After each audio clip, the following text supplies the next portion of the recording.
Already complete stop and go brake tapping underway, especially if you are westbound 40 between downtown and the eastern split. Eastbound 440 over to 65, then over to 24. We've got a crash on 40 eastbound at Charlotte Avenue, then 440 eastbound near Hillsborough Pike, 24 westbound off ramp to Shelby Avenue. I'm Ken Weaver.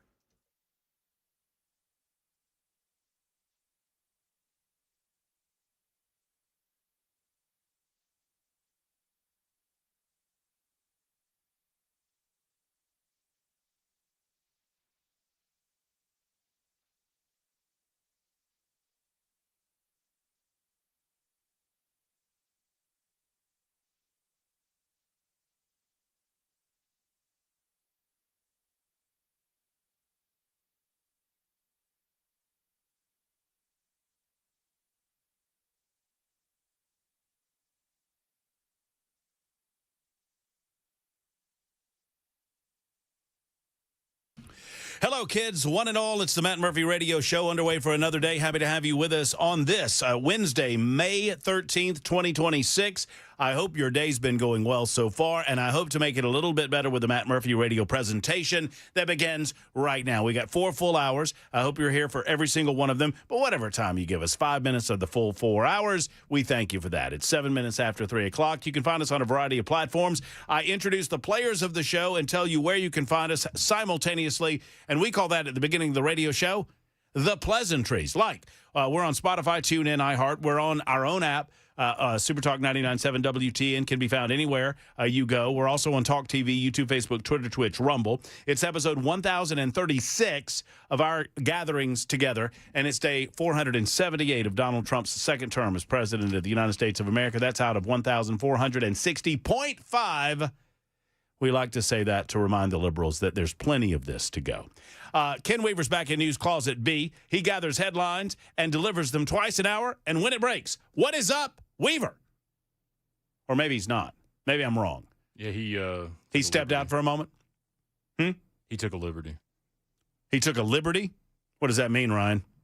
He said he was going to be right back. Ryan is either he is very insistent on me seeing him, or he's about to go work for a road crew. He's got the bright orange on. He's behind the glass making sure that everything that comes out of our speaker sounds as good as humanly possible. The aforementioned Mr. Weaver just got back into News Closet B. I just noticed him there. And then there's young Jackson Williams. Jay Willie is closer to me than I normally like.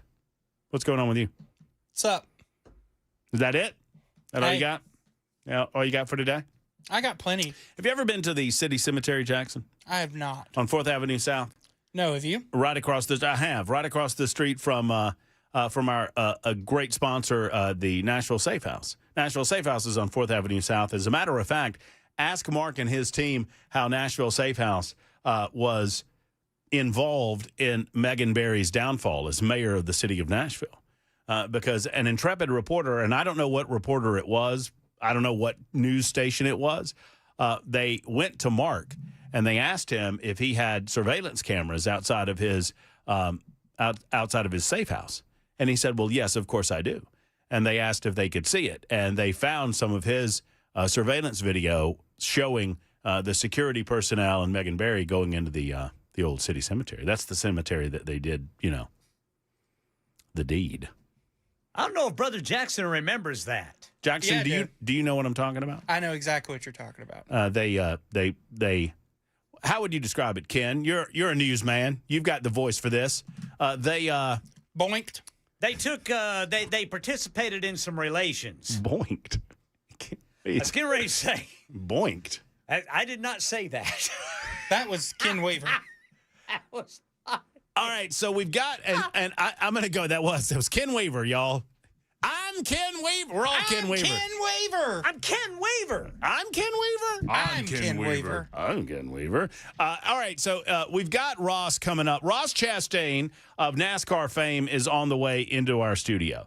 Obviously, Nashville Super Speedway is preparing for the big race that's coming up a little bit later on in the racing season, and so they're doing the rounds. And we were asked if we wanted to have Ross Chastain on, and we most certainly do want to have Ross Chastain on. So we're going to open up the text line. If you have any questions for Ross, illustrious NASCAR Premier Series driver, then now's the time to get it in here. 615-737-9986, 615-737-9986. He's coming up in just a couple of minutes.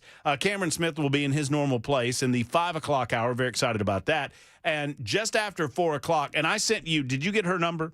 I sent you her number, and I want you to call her like around 3:45 just to make sure everything's copacetic. But just after 4 o'clock, we will welcome to the show, fingers crossed, Representative Deborah Moody.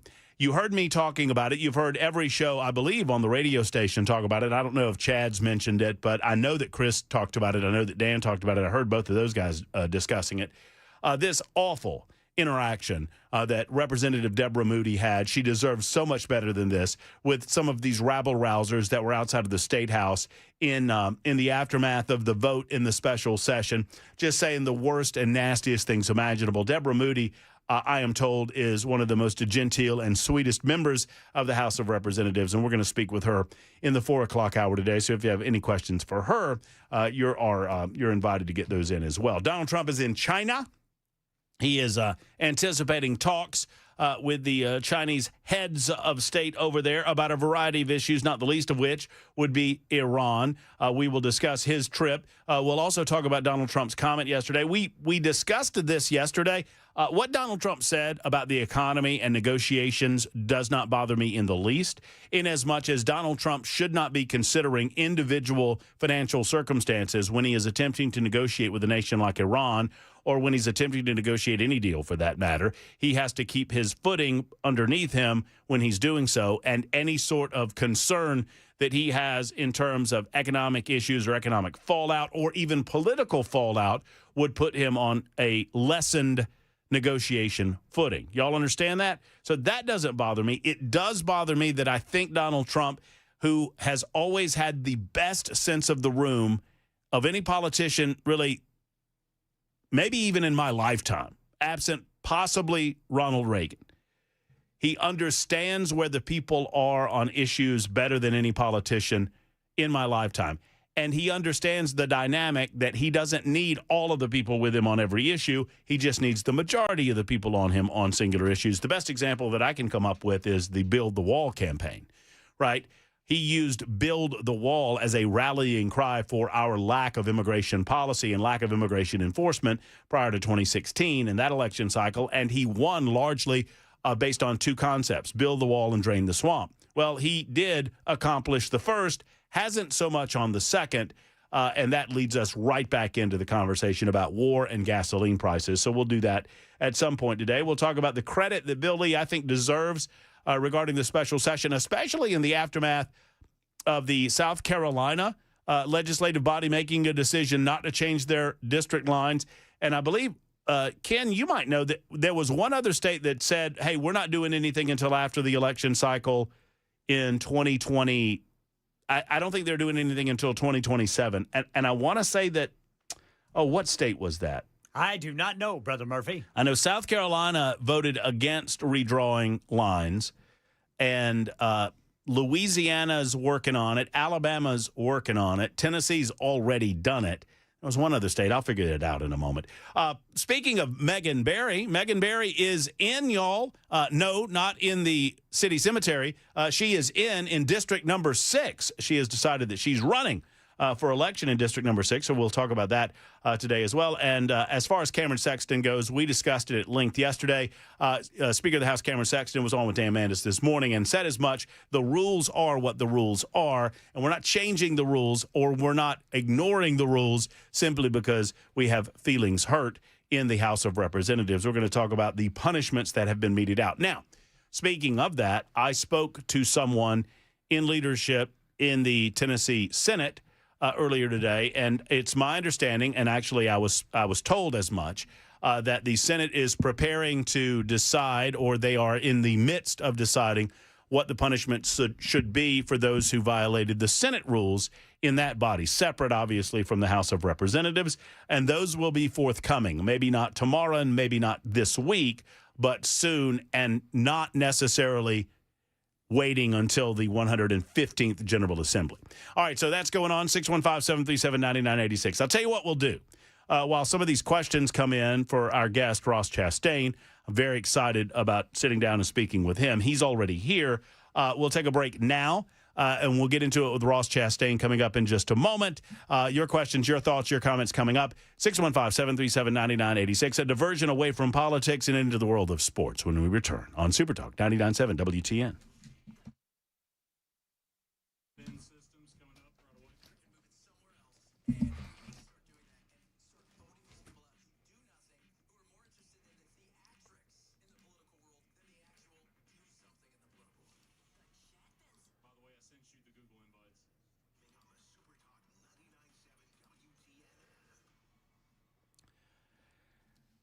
Hello, friends. Matt Murphy for Defend Systems. Defend Systems is, simply put, the finest company in the business, helping you in your business, in your school, in your church, in your place that people gather, understand the unlikely nature of having to deal with workplace violence. However, also understanding what to do should you encounter it. Active shooter response, workplace violence prevention, site survey and threat assessment, security improvement consultation, emergency and intruder action plans, all customized to your facility. It's what Brink Fidler and his team do on a daily basis. This is not a box to be checked for your business. This is true training.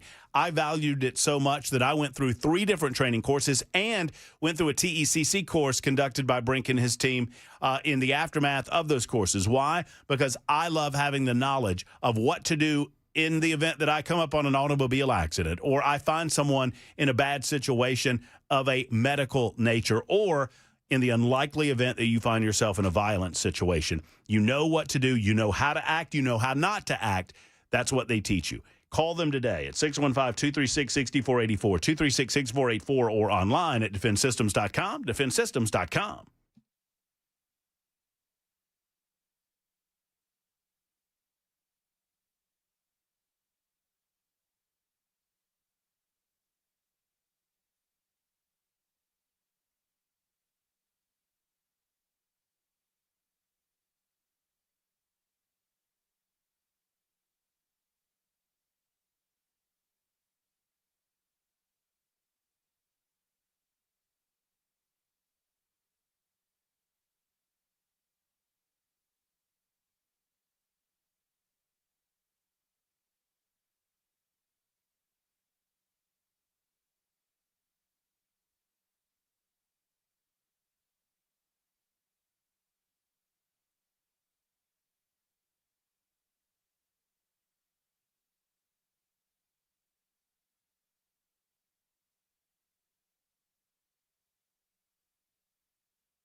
Hey, friends, it's Matt Murphy. Let's talk for a moment about your insurance. I'm specifically speaking of your homeowners and your automobile insurance right now, but we could also talk about life. We could also talk about commercial-based insurance. But King & Associates Insurance, when they found out I was buying a new home several months ago, Emery and his team reached out and said, Murph, we got to get that homeowners going for you. And I said, absolutely, 100%. They also said, what about that automobile insurance? I said, I think I'm good. I don't think we can beat price where I'm at on my auto insurance. They said, give us a crack at it. They saved my wife and I over $400 annually on our auto insurance alone, not to mention the great deal we got on homeowners when we bundled. Friends, they shop around. They're not bound by any one insurance company. They're independent. They work for you, not the big insurance companies. And that is where it's at, because they're going to fight to get you the best rates and the best coverage possible. 329-8121. They're local. I value that as well. It's King & Associates Insurance. Go to tkinginsurance.com. That's tkinginsurance.com. 329-8121. 329-8121. T King Insurance. King & Associates Insurance. Protecting what matters most.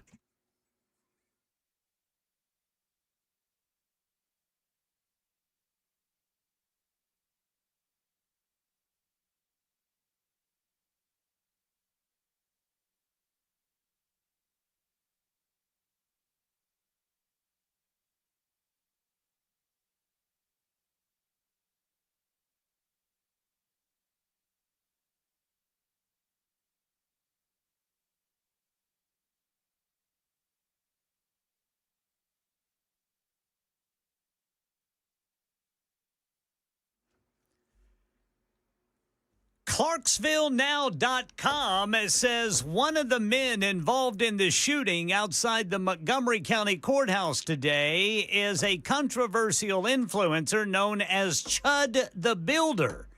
We'll tell you more coming up at 3:30 on Super Talk 99.7 WTN.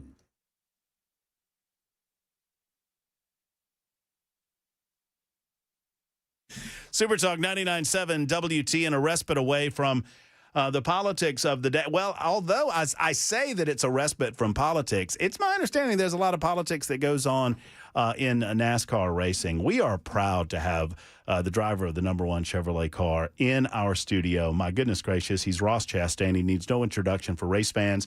And he sits right across from me talking about the big race that's coming up a little bit later on in the summer. I guess is it summer? Yeah, I guess it would technically be in the summer at Nashville Super Speedway. Ross Chastain joins us in studio. What's up, man? Afternoon. How are you? I'm good. I feel like we should be here for the race, but we're just here a little bit early, reminding everybody we'll be back at the end of the month, May 29th right. through the 31st. Is it a little early? I guess it is a little earlier than it has been in the past. Why do I feel like it's been in June in the past? Maybe I'm wrong. First week of June, last week of May. It's the same time. Just saying, I'm here early. Yeah, You know, 100%. usually it's time to race. It feels like summer outside. So it does feel nice. It's feeling nice. getting hotter later on in the week too. How was Watkins Glen? You enjoy it? I did. Our team won. I did not win personally. We did not make the right decisions. I could not make the pace that my teammate Shane and Connor could. So they were both in contention for the win, and we were not on the one car. So I mean, you're the watermelon man, right? I mean, we love you on the oval. I mean, but have you? I mean, do you like driving the road courses? I love it. I love it. It just doesn't love me. Right. I mean, because you're in the garage with Connor Zilic and Shane Van Ginsbergen, and anybody that if you follow racing, you know those two guys are considered kind of the aces, Mm-hmm. right? The only thing harder for me than driving the road courses is saying Shane's last name. I just call him SVG. SVG is much easier. What is he? I mean, this is probably a question you get all the time. You probably hate it, but what is he doing? Is it heel toe? I mean, is that what he's doing that nobody else is doing that beats everybody else on these road courses? He's doing everything better. He sleeps better the night before, I swear, on road course weekends. Yes, it's everything. And yes, he's using his right foot to brake. So when I drive down the highway, I've got my seatbelt on, first of all. Yeah. And then second, I'm using my right foot for the gas and right foot for the brake. My left foot in an automatic in a Chevy Tahoe is just sitting there. They're just hanging out. Just like, no, don't even know I have a left foot. But when I get in the race car, I'm right foot on the gas, left foot on the brake, and then I will use the left foot for the clutch to take off from zero. But after we get going, we don't use the clutch again, up or down shifts from second through fifth. So Shane does. Shane right foot brakes, left foot on the clutch, and as he's slowing down and wants to downshift, he pushes the clutch in, rocks his right heel over to the gas pedal. I don't have the ability, the flexibility, the athleticism to do that. Something he was taught over in New Zealand and Australia, where he did a lot of his racing, and we've seen that from racers that came from over there in years past. But Shane has perfected it to a level that nobody in NASCAR's ever seen. Well, and it goes to show you what a high level you guys are racing at, because Shane, and I say this with all respect in the world, I mean, he's a master at the road courses. He is working his butt off to perfect the ovals, right? And he's made no bones about it that he's got it. He feels like he's got to get better at the ovals. You're obviously, you won 6 races, I think it is. You're competing at the highest level. It just goes to show you the margins are so just razor thin. That's right. And we're all trying to get better at the road courses, and he's trying to get better at the ovals. So there's the competition in NASCAR is something that I grew up playing soccer. I was never competitive as a kid. Racing, I've been competitive at and fell in love with the competition of it and have made it a career now. Do you get, Ross Chastain, our guest, obviously, do you get tired of the Hail Melon conversation? Because no. It's been like 4 years now. It has. No, I don't. When we left the track that day, my head hurt really bad because that was a crash. I crashed into the wall for about 5 seconds to pass those cars, everything that the Hail Melon is. But I accepted at dinner that night. I had my family and some people there, and I accepted that I was going to talk about this the rest of my life, and this was going to be something that is talked about in the sport long after I'm gone, long after my career's over, whenever that is. I'll be gone from this earth, and it'll still be a thing being talked about. So I accepted that night. I was more scared that night that I would, if I never won again. We had won 2 races that year. Then the Hail Melon happened. First 2 NASCAR Cup wins of my life had happened that year. And I thought, what if I don't win again? What if this is what I'm known for? I want to be known for winning. So fortunately, we've been able to win 4 more times. Now, we want to win a lot more, but at least we've won more times after the Hail Melon than we did before. But what it signifies, kind of, I use it as a motivating tool for our team of like, what are you willing to do? Here's what I'm willing to do. I'm willing to hold it wide open into the wall for a chance to get the points to go to the championship. What's a mechanic willing to do? What's an engineer? What's somebody on our pit crew willing to do? For those that are not as familiar as I am, you were you were at Martinsville. It was the perfect track. It was probably the only track you could have done this at, maybe. I don't know. We'll never know. We'll never know. Well, know. For those that don't know, you pulled a move that NASCAR. I remember a story that I got told when I was a younger guy about Jeff Gordon and Ray Evernham. That Jeff Gordon won a race, and Evernham got taken into the hauler, and they had looked at the car, and they said, Ray, congratulations on the race victory. Don't bring that chassis back here, right? And it was one of those, and you did that. That was your moment where they said, Ross, congratulations. Way to go. Great victory. Oh, by the way, nobody's ever doing that again. Yeah, it is unsafe, okay? I went 145 miles an hour where we normally go 75. It's almost double. I had no control. I couldn't see. The vibration coming through the car was unlike anything I've ever experienced. I took my hands off the wheel, just held the gas down.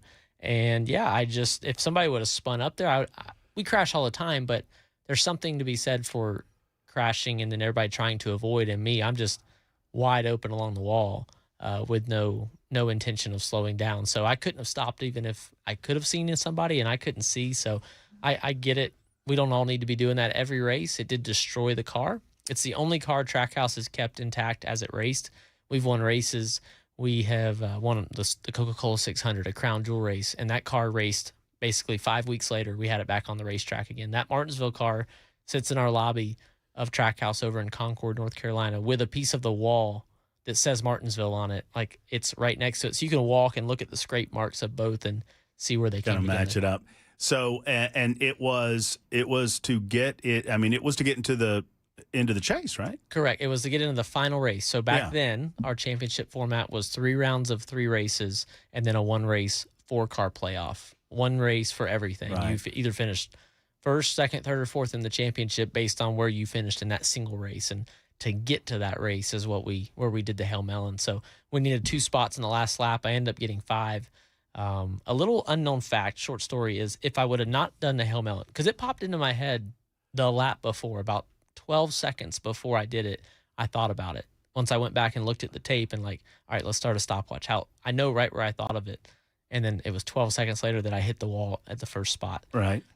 But if I would have just stayed in 10th, we actually would have still made the championship because a car got disqualified after the race that finished between the 11 car and I, and he had finished in between us in the stages. So there was 2 points they took from Brad Keselowski and gave to me, but Denny didn't get any more because he won the stages. So it's hard to describe, but if I would not have done it, we were getting in anyway. Now, it would have been over controversy because we would have tied and I would have won the tiebreaker.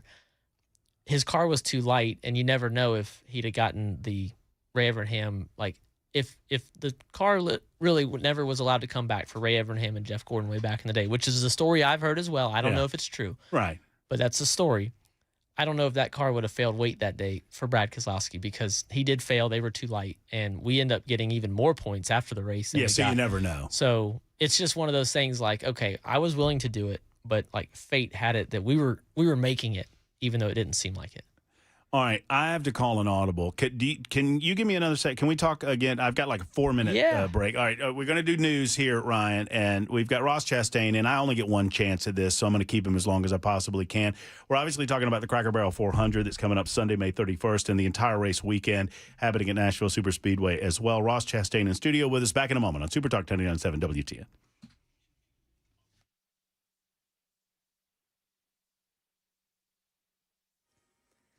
I'm Ken Weaver with your top stories. Full forecast and traffic coming up in 5 minutes. Well, we learned one of the people involved in that shooting outside the Montgomery County Courthouse is Dalton Etherly, otherwise known as social media influencer Chud the Builder, who is known for posting videos using racial slurs to provoke confrontations. Here's Channel 4's Lydia Fielder. There is no danger to the public. Both the Montgomery County Sheriff's Office and Clarksville Police now are on the scene. One of our viewers actually sent us pictures and videos showing first responders near the courthouse where you can make out a man being pulled away on a stretcher with a bandage on his arm. Looks like he was being wheeled away to an ambulance here. Seemingly pretty responsive. ClarksvilleNow.com says investigators say Etherly fired multiple shots and may have accidentally shot himself in the arm. He's now in custody while the other man was seriously injured and flown from the scene. Etherly, by the way, was arrested in Nashville 4 days ago after police say he refused to pay a nearly $400 tab at Bob's Steak and Chop House downtown. Also in our nation's capital today, President Trump's pick to chair the Federal Reserve, Kevin Warsh, confirmed. The vote to confirm the new Fed chair was 54 to 45. Pennsylvania Democrat John Fetterman joined Republicans in voting in favor, while other Democrats voted no.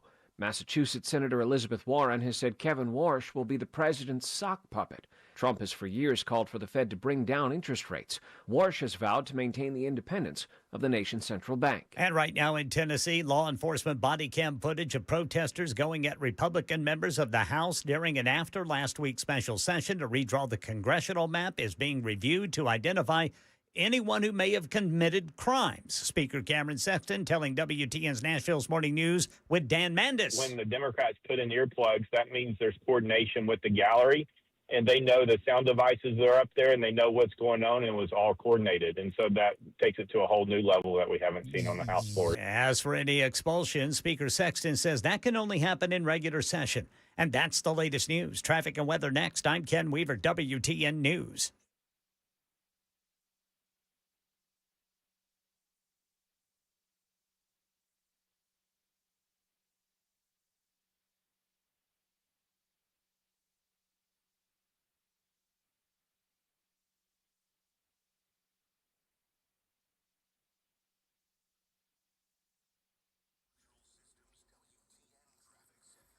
Watkins Park, a crash 40 eastbound near Charlotte Avenue. Belmont area, overturned vehicle with injuries, blocking the right lane. 440 eastbound near Hillsborough Pike and 21st Avenue.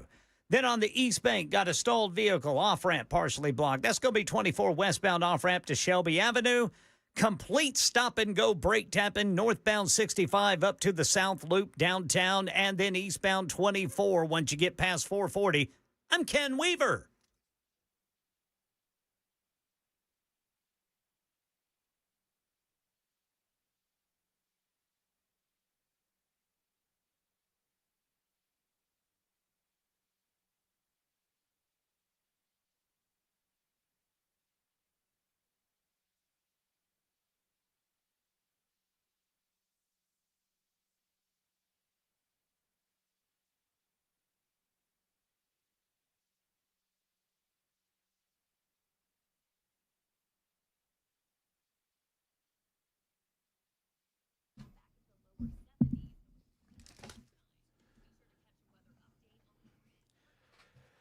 All right, spring becomes summer, and with summer comes travel plans, and maybe you've got plans to go to the beach or on a cruise or something, and you're just not feeling yourself. You're not feeling it. Maybe you're eating right, you're exercising, but you can't get off those extra lbs. I've got a solution for you guys and you ladies out there. It's called Contours LLC. This seems a little difficult to believe. I carry a little extra pounds on me. I don't like it. And so I said, I'm going to try this before I talk about it because I want to believe in it. And I do. It's red light therapy. It's red light technology called the Ultra Slim Body Contouring. It guarantees that it will take inches off of your body on one treatment alone, or you don't have to pay for it. $99 for a Belly Buster special. They'll get 2 inches off your midsection, or you don't pay a thing. They took 2.67 inches off my midsection. First treatment alone. And they've got a package available for you called the Murph. Ask them about that. They also do facials. They're revitalizing. The red light therapy can tighten your skin, restore natural glow. Contours is for both the guys and the ladies out there. You should check them out at contoursllc.com, contoursllc.com. Call them at 615-236-9960, 236-9960, or visit contoursllc.com today to schedule. What do you have to lose but inches?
Hey, friends, Matt Murphy. I want to talk to you for a moment about Eurofix. It's just a different feel when you walk into Eurofix, right? They're an auto repair company that pays their mechanics more than anybody.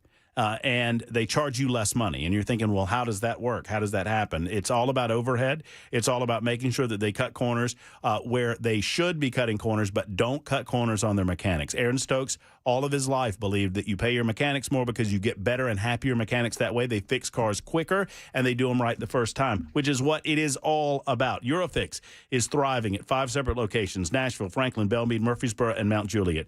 If you have a European automobile and you're not taking it to Eurofix, might I humbly suggest that you're doing it wrong. A 3-year, 36,000-mile nationwide warranty, a rental car available at every appointment.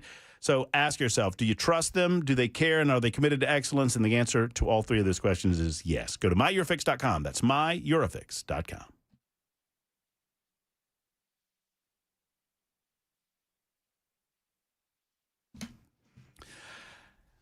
One more segment with our new good friend, Ross Chastain, driver of the #1 Chevrolet for Trackhouse Racing. We appreciate him staying in and stopping by for us. In advance of the Cracker Barrel 400, which is coming to Nashville's Super Speedway, I guess that's on May 31st. Ross taught me this, so I guess the events start on the 29th, that Friday, with the truck race. You're going to do the truck race, is that right? I am. That's pretty cool. And then Saturday for the O'Reilly race, I'll actually be in the booth with PRN, so I've got a face for radio. We share that. That's not true. I see you on all the Busch Light commercials. You did, by the way. You've got to be having fun because, I mean, it feels like you're having fun. Some people have a knack for it. Some people do not have a knack for it. You have a knack for it. Learned, evolved over time. I'm 33 now, been traveling for racing as a career since I was 19. And really, that's not come easy for me. Speaking in front of people, something I've just practiced. I've just done more of it. Every chance I can get to talk in front of people, I do it. I love a live audience to speak in front of because of how uncomfortable I get. And that feeling of like the nervousness, the sweats right before I go up there, they're like calling my name to go speak on stage. And I'm like, I gotta run to the bathroom. Like, no, you don't. Get out there. So it's been learned. Does that ever happen to you? I mean, does that still happen to you in a car? Do you get uncomfortable when you strap in? Oh, yeah. The prayer and national anthem is one of the hardest parts for me every weekend because that's the last moments before we get in. Basically, once Home of the Brave is done, it's like in the car, we're going. So that's when we strap in. And once I'm in the car, then I don't think about anything else. I'm not nervous inside of the car. I asked you a couple of these questions off air, but I'll share with the audience now. Favorite track?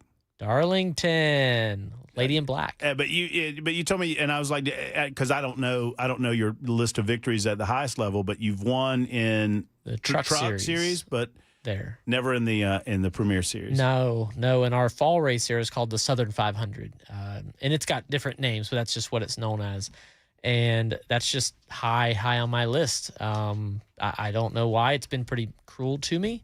We've had chances to win. I've taken us out of chances. There's been other times we've just been slow, but it's about 2 hours outside of Charlotte, so I can stay at my own house. I can drive down there on race day and go race. It's an awesome racetrack. Got a lot of history. Where are you on Gen 7 on the car?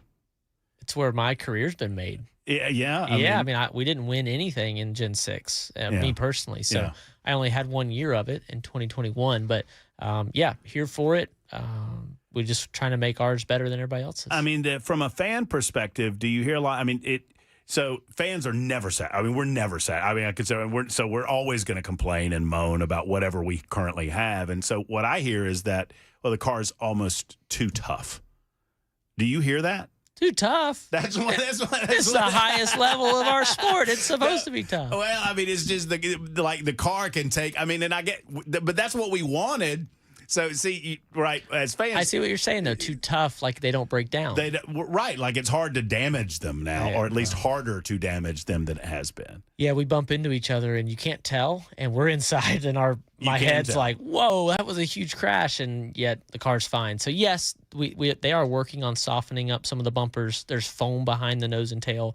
They are working on that for some of the slower tracks right now. So I think that it's evolved to this. It's going to keep evolving, and my mentality is just keep up with the evolution. Just whatever the France family and NASCAR wants to do.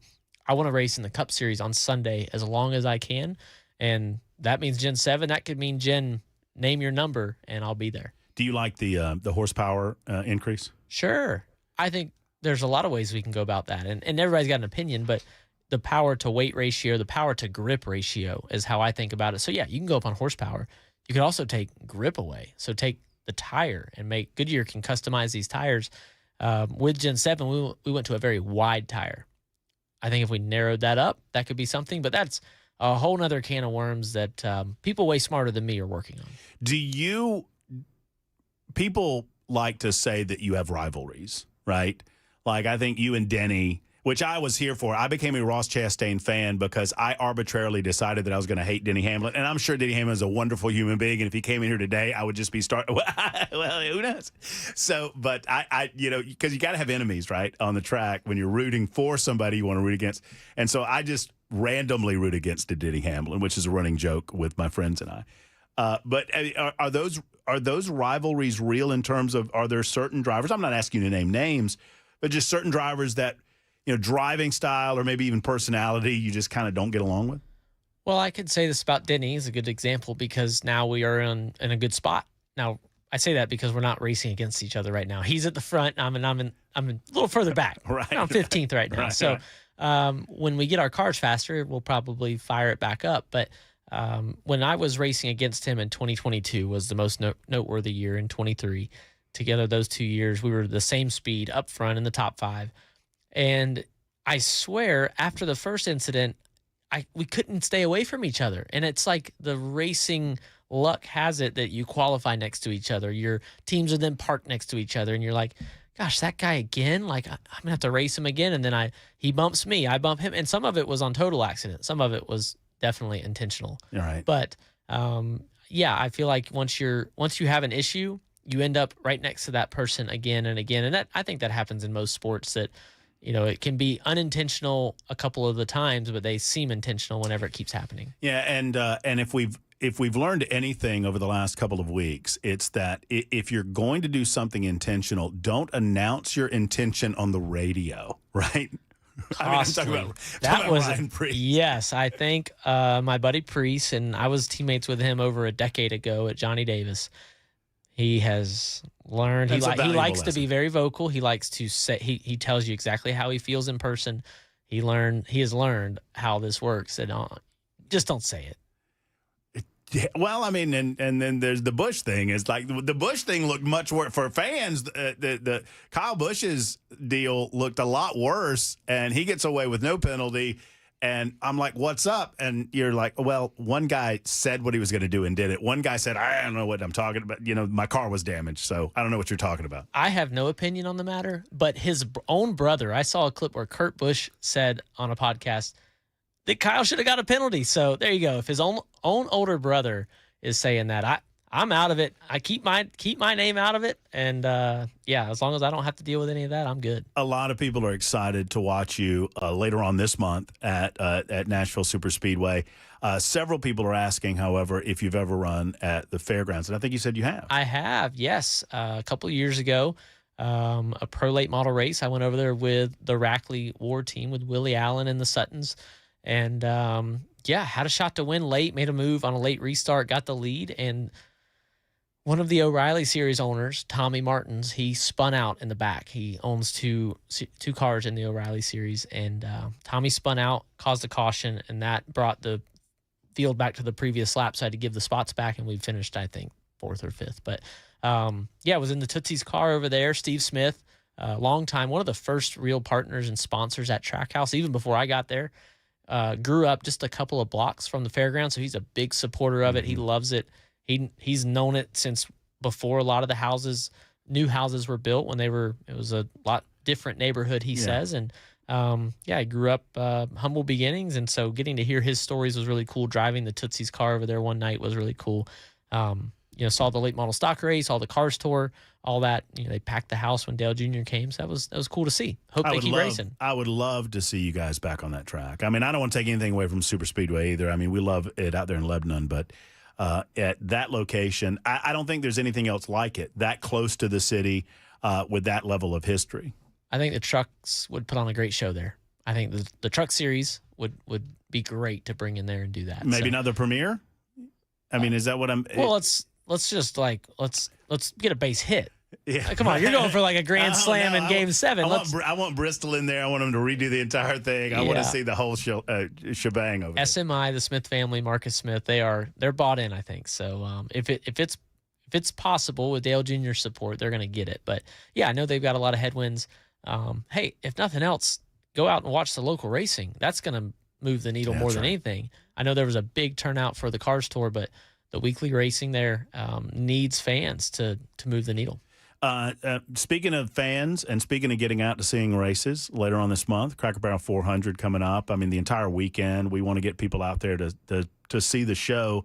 Do you enjoy racing on the concrete? I do. Running the truck race Friday night, and what's still wild to me, crazy to me, in NASCAR, on Friday and Saturday, kids 12 and under are free to come to these races. So they can come watch me race Friday night, watch me practice on Saturday, and watch the O'Reilly race. So I do like it. I love it. Any chance I can get to come to Nashville. And then the one thing, Matt Grieche, track president, I was telling him earlier, Sunday night race, so we're going to start like at 6 o'clock-ish, go into the nighttime.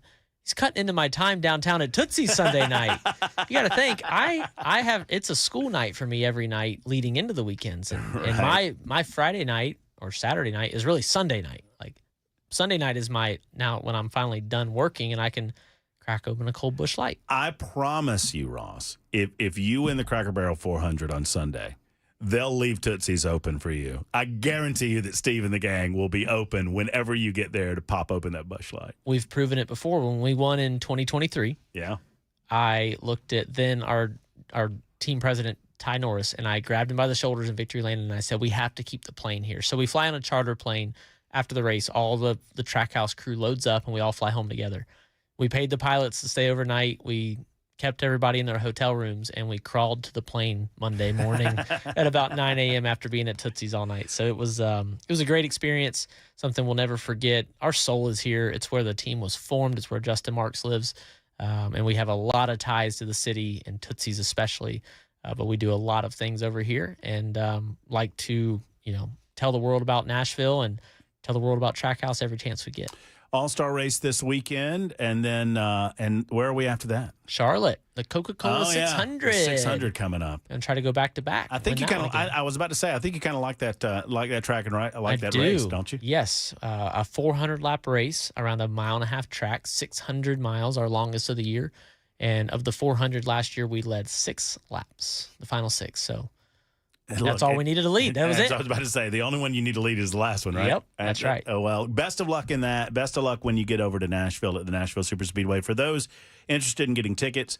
Go to NashvilleSuperspeedway.com for more information for the Cracker Barrel 400. Of course, the Sports Illustrated Resorts 250 on Saturday, and then I guess is it the Float? Am I saying that right? The Float, FLOTE.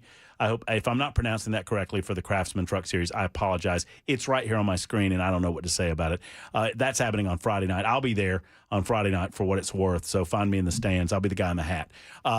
Ross, thank you for spending some time with us, brother. Thank you. There's Ross Chastain, the driver of the Trackhouse #1 Chevrolet. We'll be back in just a moment on Super Talk 99.7 WTN.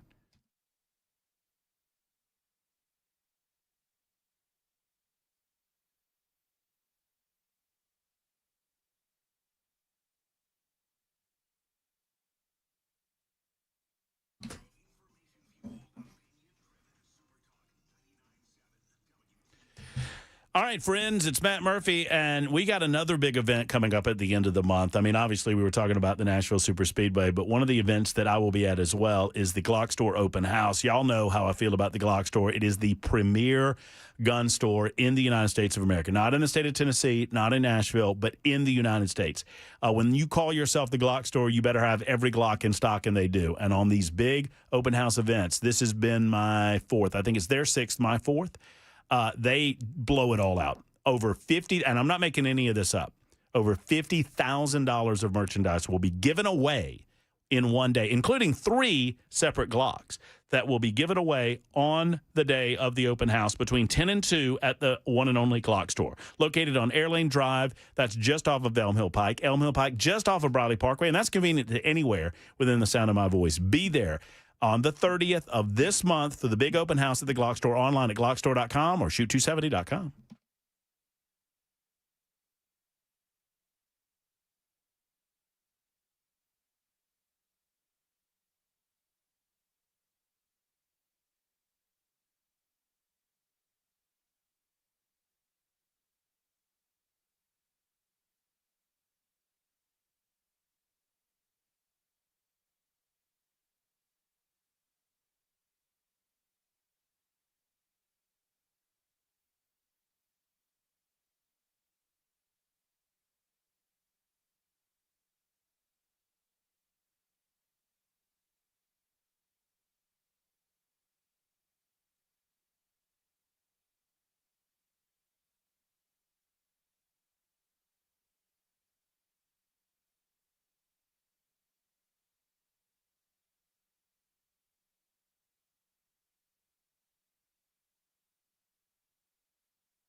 Hey, friends, it's Matt Murphy. Cover Nash is the one and only insurance company regarding your health that I would recommend to you. Now, why do I recommend Cover Nash above anyone else? Well, one, they don't work for anyone else. They don't work for the big insurance companies. They work for you. Shane Ring has all of the insurance plans that are available to the state of Tennessee available at his fingertips. And what he does is uses his expertise to find the right one for you. And working for you, his interest is finding you the best deal, not the insurance company the best deal. You understand that that's a little bit of a conflict of interest. Well, Shane doesn't have that conflict of interest. Plus, if you deal with somebody that talks to you about open enrollment, Shane says, you know what, you need to give them a call because open enrollment is not what they claim it to be. There are rules and regulations, and there are workarounds too. And he can find you a better deal right now at Cover Nash. All you need to do is make the call. Schedule the appointment. They're right in Brentwood. They can see you in Brentwood, or they can do most of this over the telephone, 615-465-0023, 465-0023, online at covernash.com. That's covernash.com. Health coverage on your terms, not the government's. It's Cover Nash.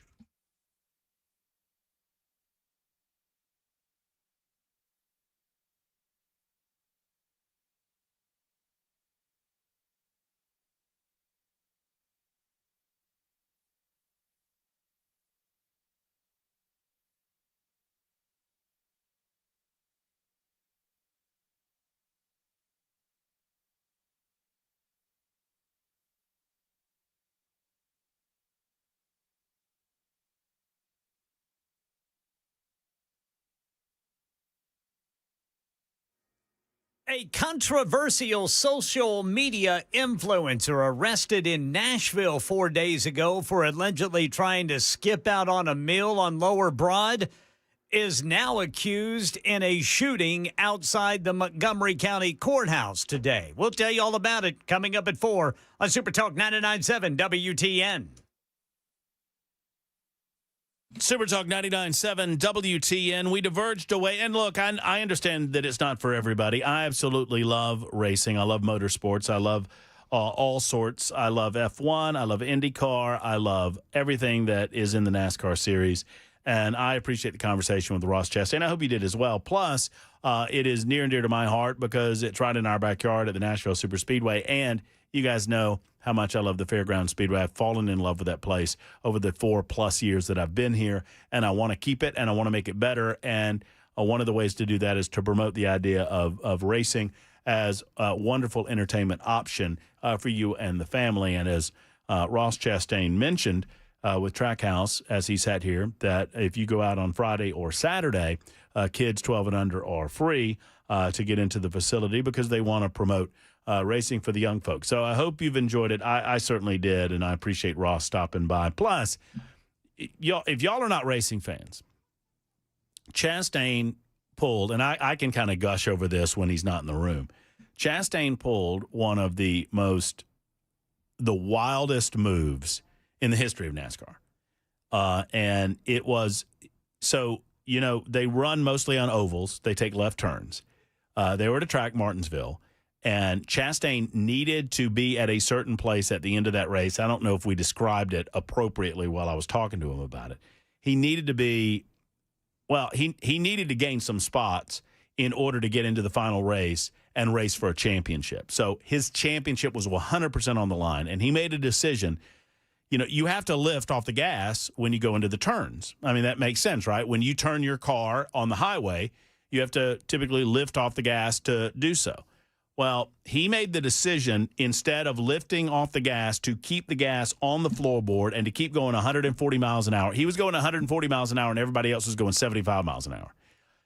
And he rode the wall. In other words, he was scrubbing the wall as he went through turn 3 and turn 4 at double the speed. Go watch the video. If you've never seen it, go watch the video online. Just look up Ross Chastain, Hail Melon. They call it Hail Melon because they call him the Watermelon Man because his family is an 8th-generation watermelon farmers down in Florida. And you'll see what I'm talking about. Anyway, that's enough of sports talk on the News Talk station. We will get back to politics in a moment, and we will speak to Representative Deborah Moody, who joins us next to talk about her experience in the House of Representatives, retiring after this year, and her unfortunate situation that happened outside of the State House last week. That is on the way on Super Talk 99.7 WTN News Now with young Ken Weaver in the newsroom on Super Talk 99.7.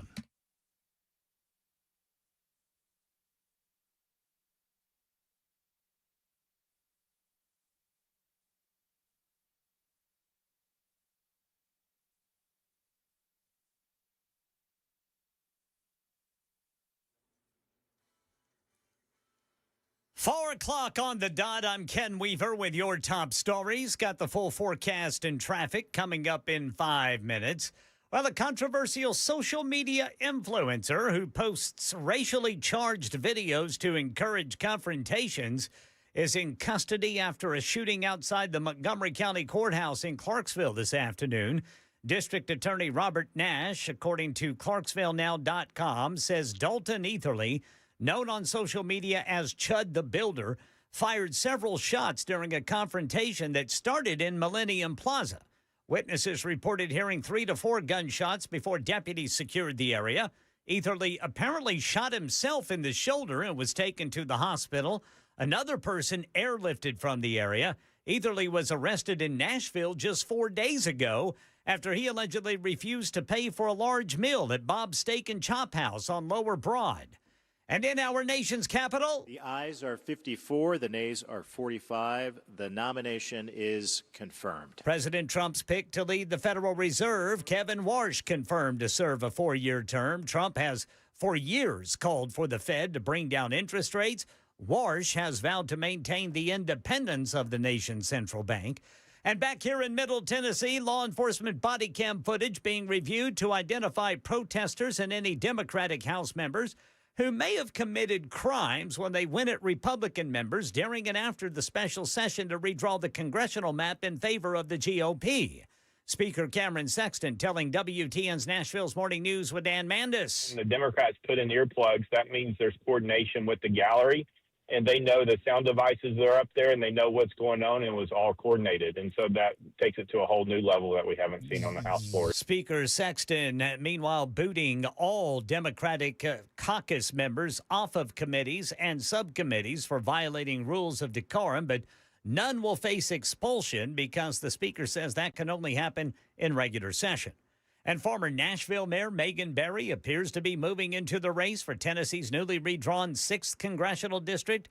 Barry has picked up the official petition papers while saying she is taking a serious look at the race. And all ears and eyes on China, where President Trump's meeting with President Xi to hash out trade deals like commitments to buy U.S. soybeans, planes. And then a group of wealthy American CEOs went with him. Here's Selena Wang in Beijing. The CEOs of major companies and executives of companies like Visa, Meta, and Goldman are going to be going along with the president, as well as NVIDIA CEO Jensen Huang. That is a big deal because NVIDIA has been lobbying to get its more advanced semiconductors for artificial intelligence sold into China. That's the latest news. Traffic and weather next. I'm Ken Weaver, WTN News.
Watkins Park got a crash 40 eastbound near Charlotte Avenue. Belmont area, overturned vehicle. This involves injuries. It is partially blocking the exit ramp 440 eastbound near Hillsborough Pike, 21st Avenue. Glencliff got a crash. It's blocking the right 2 lanes of 24 westbound at Briley Parkway South. And then 40 westbound approaching Fessler's Lane, there is a crash. Woodbine, a crash, right lane block, 24 eastbound right there at I-440. I'm Ken Weaver.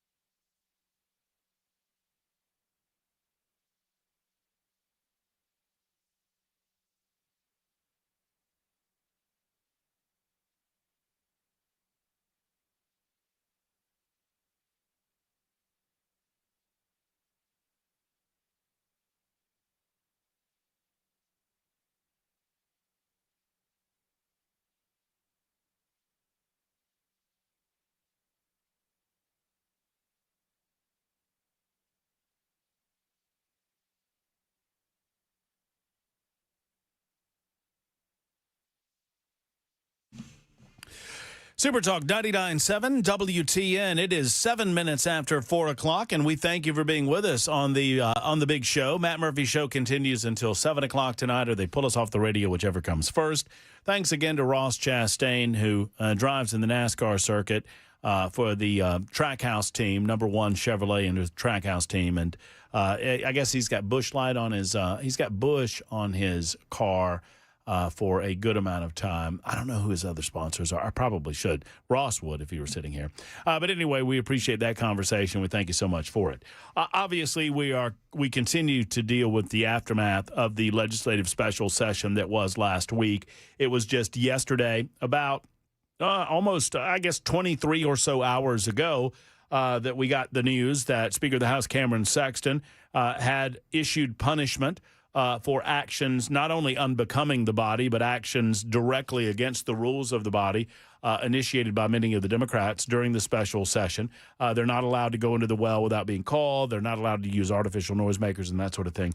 One of the folks who was in attendance as a representative of District Number 81, that's Tipton and part of Haywood counties, is Republican Representative Deborah Moody. I was not aware of Deborah or Representative Moody until I saw a video, a very unfortunate situation where she was attempting to leave the special session of the Tennessee General Assembly, and she was just being heckled by this group of individuals that were saying some of the just nastiest things imaginable and just acting in a fashion that you would not want anyone to act in. We invited Deborah on the show, and she agreed, and Representative Deborah Moody joins us on the Matt Murphy Show to talk about her career as a representative, because it is my understanding that she is retiring after this session. Representative Moody, thank you for being on with us so much. We appreciate you being here today. Well, thank you, Matt, for the invitation, and I'm honored that I also came after my favorite NASCAR driver, Ross Chastain, so thank you for the opportunity. Oh, well, see, I didn't know. I would have introduced you to if I'd have known before you left. That's okay. I've got his hat and shirt. I'm ready for Talladega. Well, there you go. That's awesome. Well, it was cool to meet. It was cool to meet him. He's a very down to earth guy, and we had a good time talking with him. So, tell us a little about yourself for those who don't know you, Representative Moody. How long have you been in the State House, and what inspired you to become a public figure? Well, first of all, from a long time ago, I dreamed of being a wife and a mom and getting to be a stay-at-home mom. And as some of those protesters said, I'm old. But anyway, that was my desire, and the man of my dreams, and he made it happen. And so while we were in the process of having children, I found myself drawn to wanting to volunteer to help other people get elected. And then that led to my state senator at the time asking me about running for the Republican State Executive Committee. I didn't even know what it was.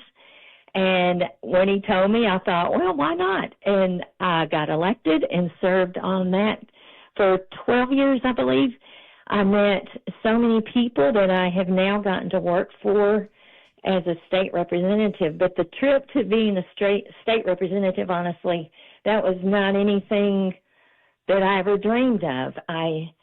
But we had an opportunity in District 81. We knew with the redistricting way back then, the district had grown, and it was an opportunity for this seat to become Republican.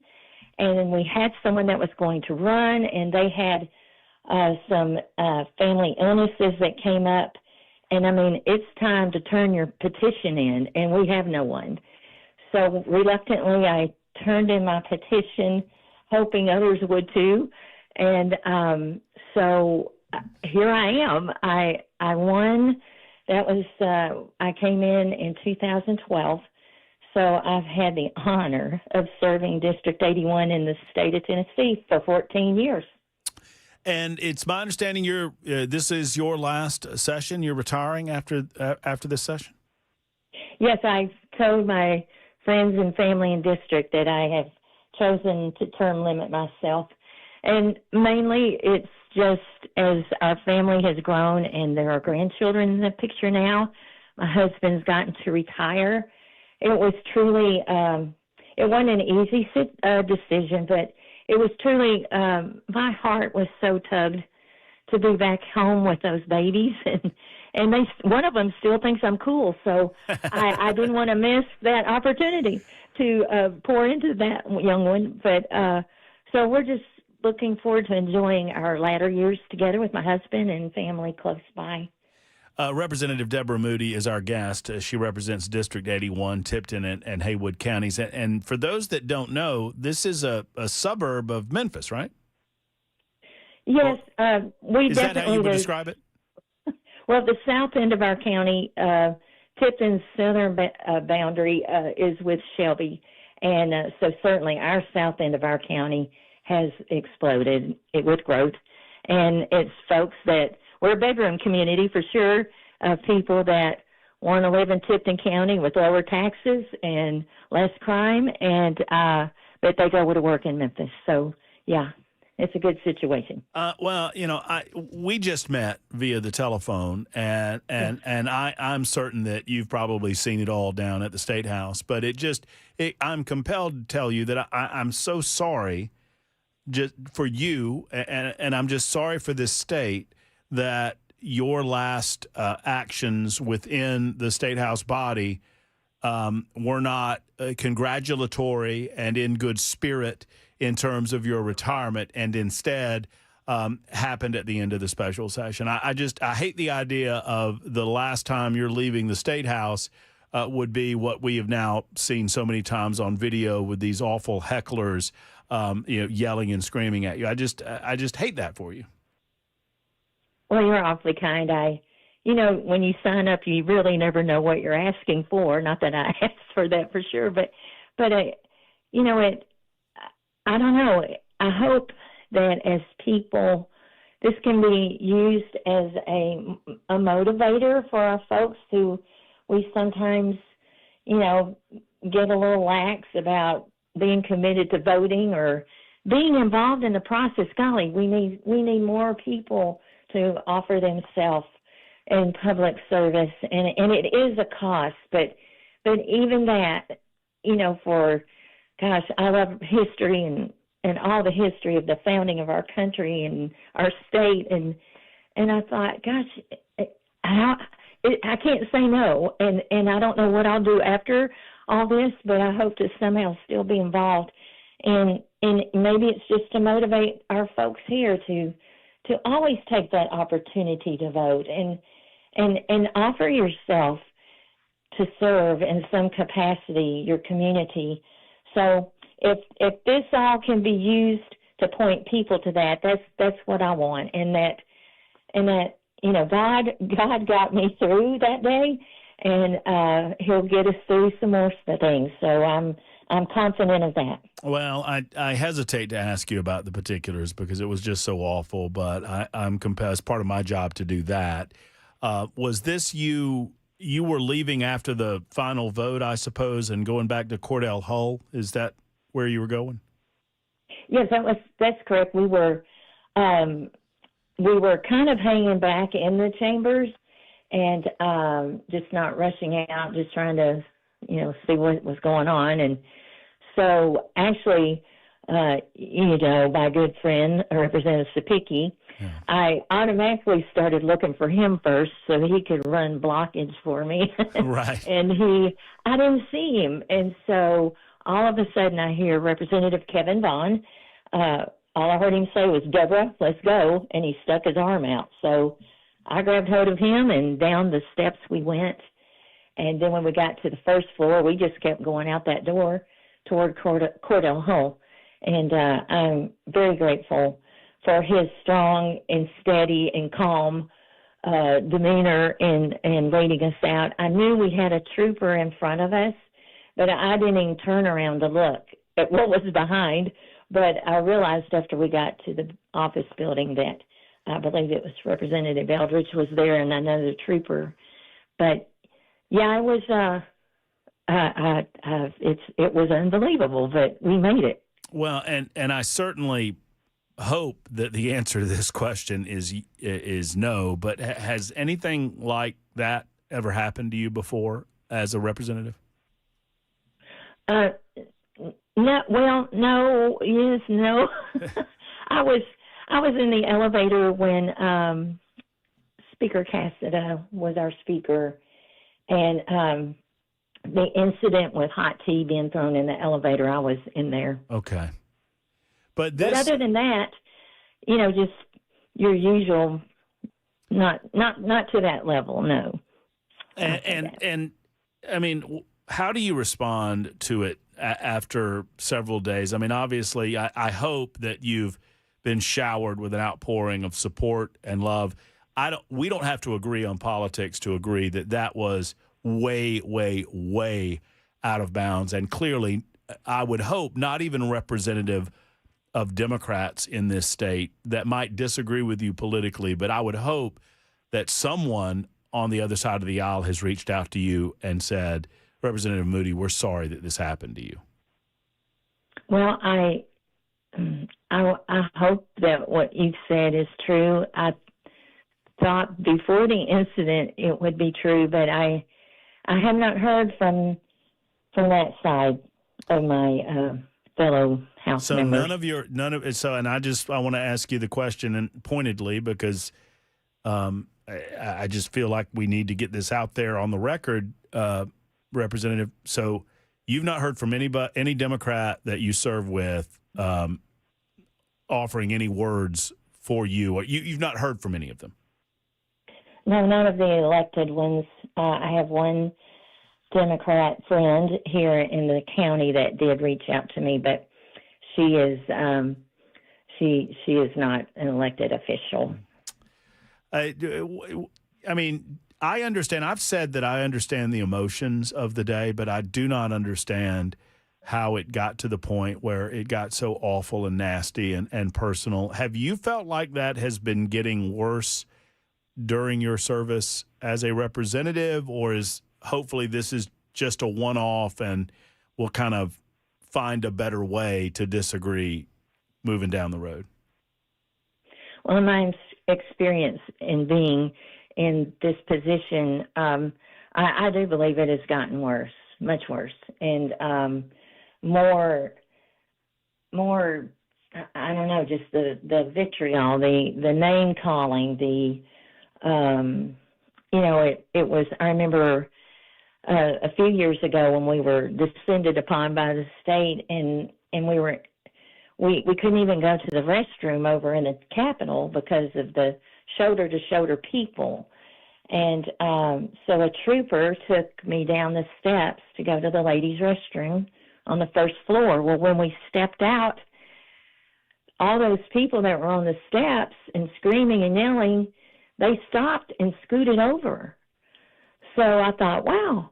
So I go to the restroom, And by the time I came out, I had to walk in between troopers because somehow the switch went on and they were screaming and reaching over the troopers and spitting on the troopers. And we got up there, but my instructions were, whatever happens, do not stop. And I had my hand on his shoulder. He told me to hold on to his shoulder.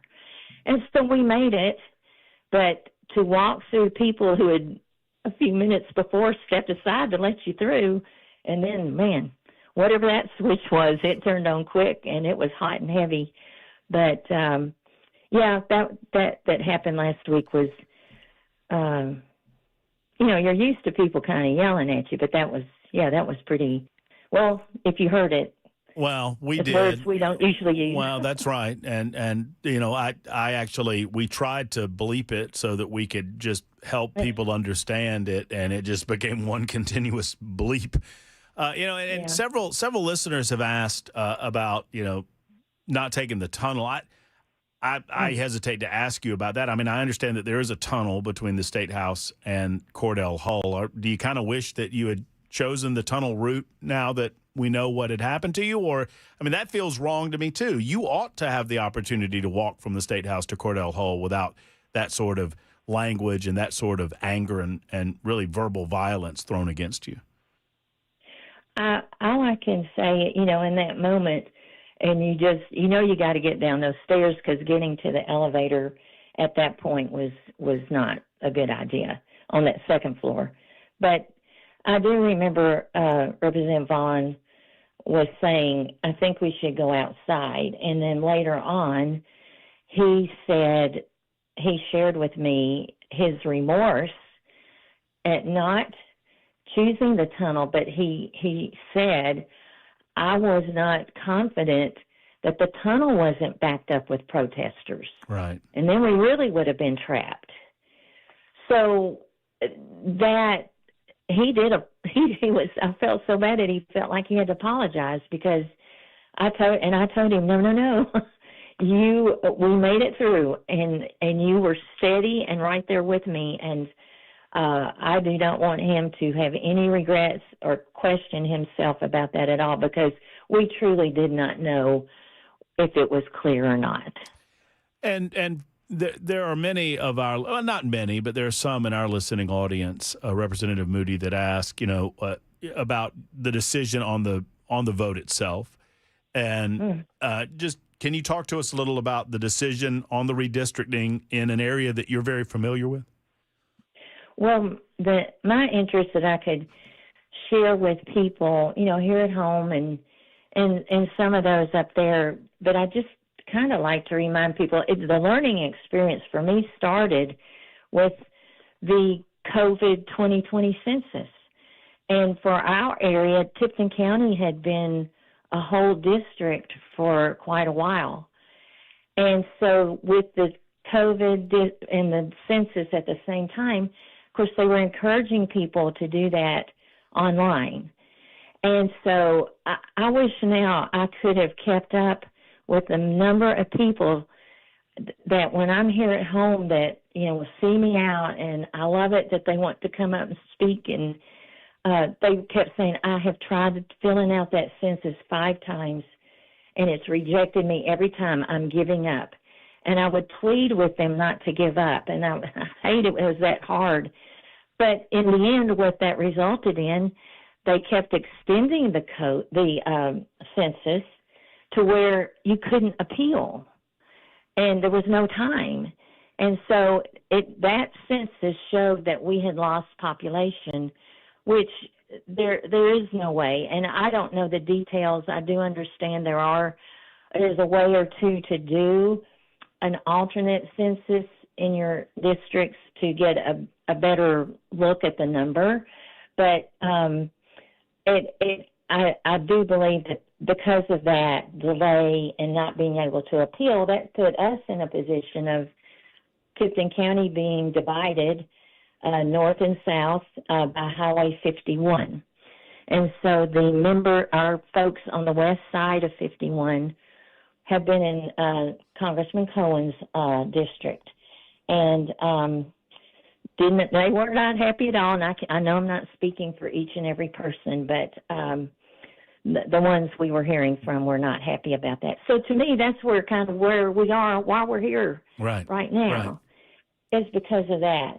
And so, but also I, had a constituent that was up there, and I knew, she had expressed her dismay, but she asked me the reason for my vote, and I said, I voted for this because it was based on population only, and I don't know how else to explain it, that all the other talking points that are being handed out there, that was not the reason for my vote. And to see the map, and I know what people have different ways of looking at it, but when you see that Memphis would have 3 Congress persons, I thought, how can that be a bad thing?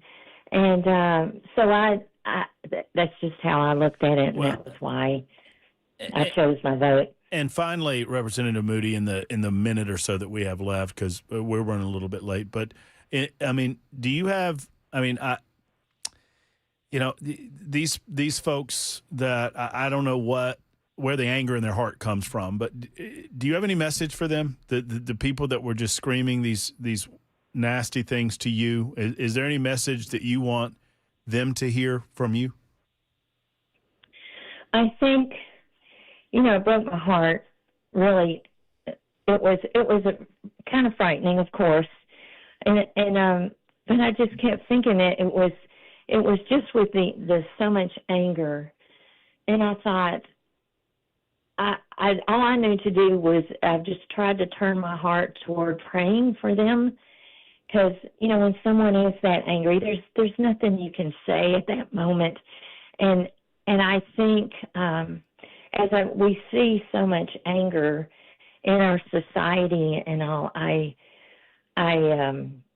it just drives me more to, I don't know, trying to be sure that I'm right, that I'm right with God, and that if I can be of help to somebody, that I want to be, and I want to help be a solution and not part of the anger and the just not being able to communicate with one another. And so I guess if any of them hear that or have had a chance to think about it, I hope that if they have a prompting in their heart about what they did, that maybe it wasn't right, or there's someone in their life that can speak to them, that they would listen and take it to heart, because I did not do that. That vote was not in anger against anybody. It was just something that seemed right to do for our state, and I do hope that they find peace and they can find happiness in some way for the rest of their lives and for their sake. Well, I hope Representative Moody, that you're being right now all across Middle Tennessee, all across the state, showered with love and appreciation. And we appreciate you, and I appreciate you being willing to talk about this today. I know that it was a tough moment, and I know that you'll remember the good times, and you represented your district well, and we thank you for spending a little time with us this afternoon. Well, I sure appreciate it, and I appreciate the work that you all do up there, and I'm happy to have had this opportunity, and I do appreciate you giving me the opportunity. Thank you. Of course. There's Representative Deborah Moody, and I apologize to Ryan and to Jackson because I'm way, way late, but we've got to wrap it up there. Representative Deborah Moody, thank you so much for being with us, and we appreciate you being with us as well on Super Talk 99.7 WTN.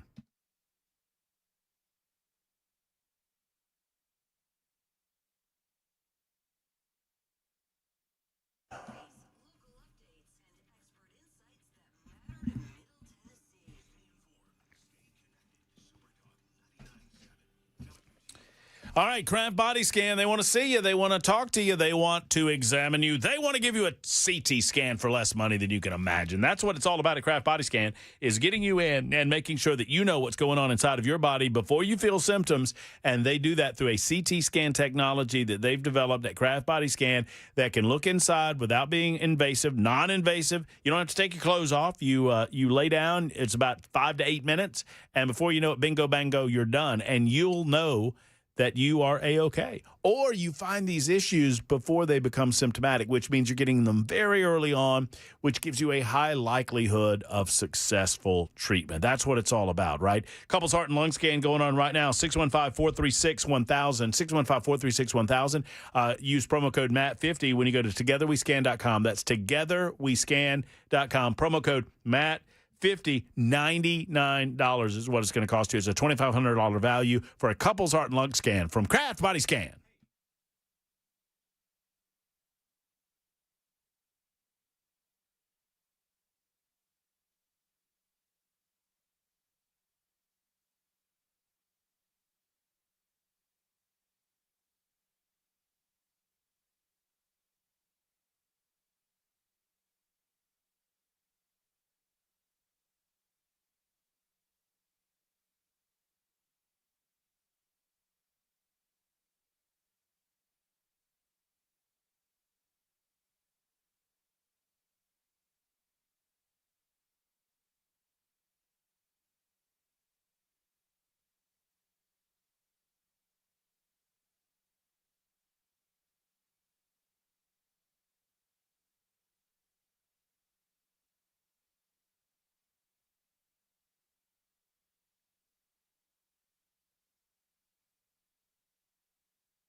I'm Ken Weaver with your top stories. Got the full forecast and traffic coming up in 5 minutes.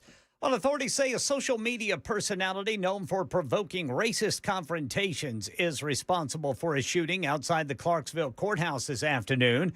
Investigators say Dalton Etherly got into a physical altercation before opening fire shortly after 1:15. Officials say he appears to have shot himself in the arm during the incident. He is in custody. Police say there is no ongoing threat to the public, but another person was injured and airlifted. Etherly, also known as Chud the Builder on social media, was arrested in downtown Nashville 4 days ago for allegedly refusing to pay a $400 tab at Bob's Steak and Chop House after being asked to stop live streaming in the restaurant. Kevin Warsh's confirmation as the next Federal Reserve Chairman has been confirmed by the United States Senate. Senator John Fetterman, the only Democrat to break party lines and vote yes to confirm Warsh. Jerome Powell's term as chairman of the Fed ends on Friday. And right now in Tennessee, Speaker of the House Cameron Sexton telling WTN's Nashville's Morning News with Dan Mandis whether any Democratic members will be expelled for outbursts during and after the special session to redraw the congressional map in favor of Republicans. You still have to be in session in order to even try to expel somebody in that regard. But it would take, I think, a constitution after listening to the AG to change it, and that is a 6-year process. Speaker Sexton says law enforcement body cam footage is under review to identify any protesters who may have committed crimes when they went at Republican members.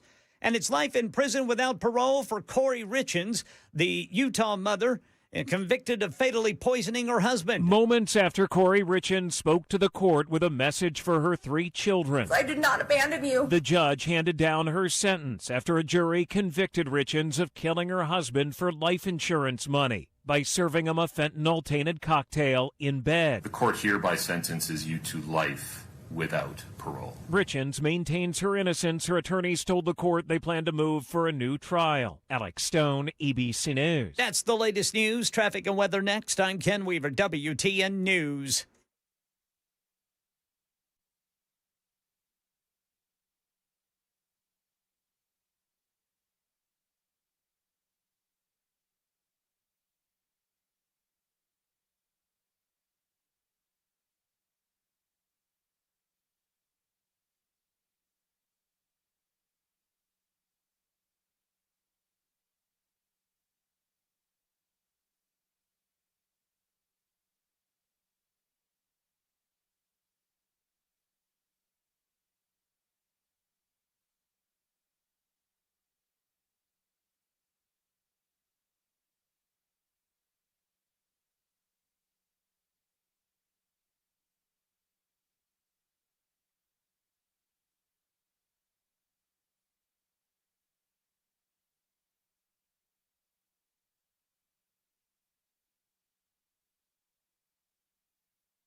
Watkins Park, a crash, 40 eastbound near Charlotte Avenue. Woodbine, right lane blocked, 24 eastbound at 440. Glencliff, crash, right 2 lanes blocked, 24 westbound at Briley Parkway South. 40 westbound approaching Fressler's Lane, you got a crash. Belmont area, overturned vehicle, 440 eastbound near Hillsborough Pike. They're about to clean that one up.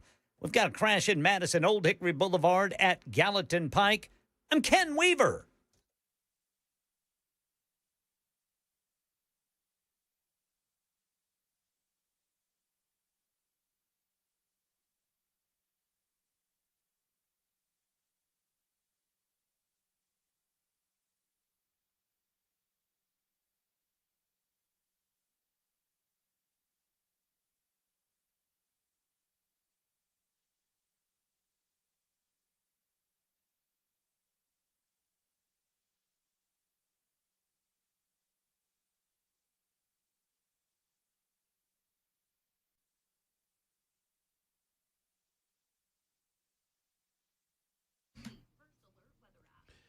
The Tennessee Men's Clinic is your one-stop shop for all things men's health, specifically dealing with men's sexual health. Let's talk about this, guys. Now, I understand, hey, where are you going? Don't get back over here.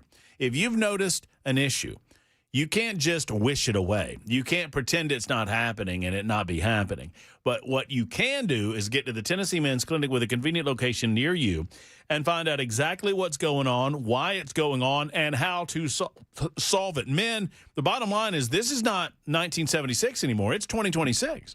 There are solutions to your issue, and those solutions involve getting a little blood work, going through a consultation. This consultation is nice. Less than $100, $99, whether you're in Cool Springs, Nashville, or Clarksville. More on those locations in a moment.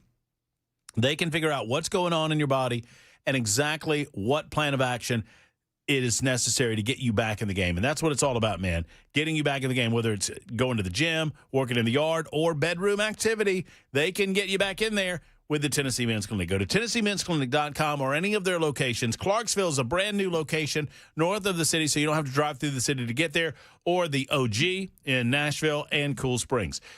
615-208-9090, 208-9090, the Tennessee Men's Clinic.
Super Talk 99.7 WTN, Matt Murphy and you, 20 minutes until 5 o'clock on Super Talk 99.7. Thank you for being around, whatever time you give us. We certainly appreciate it. I appreciate you indulging us. I know that I was a little off schedule there. Ryan is doing a good job. Ken Weaver doing a great job in the newsroom.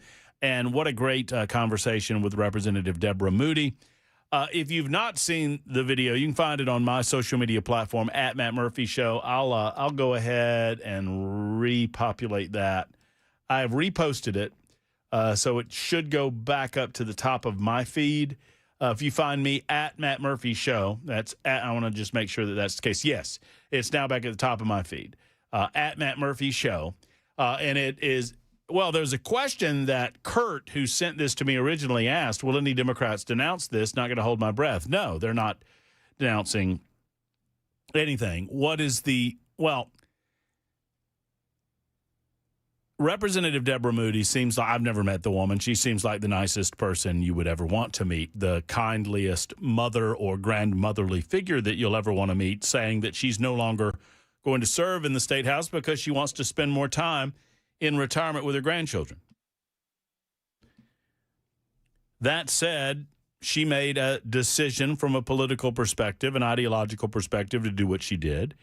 And instead of arguing the point or debating the point, individuals outside of the State House attacked her, said some of the most vile, nasty, awful, and not what is most insulting to me, and what ought to be most insulting to you, if I might suggest it. Not one media outlet's reporting on this. This lovely woman who was called to public service in Tipton County, just outside of Memphis. This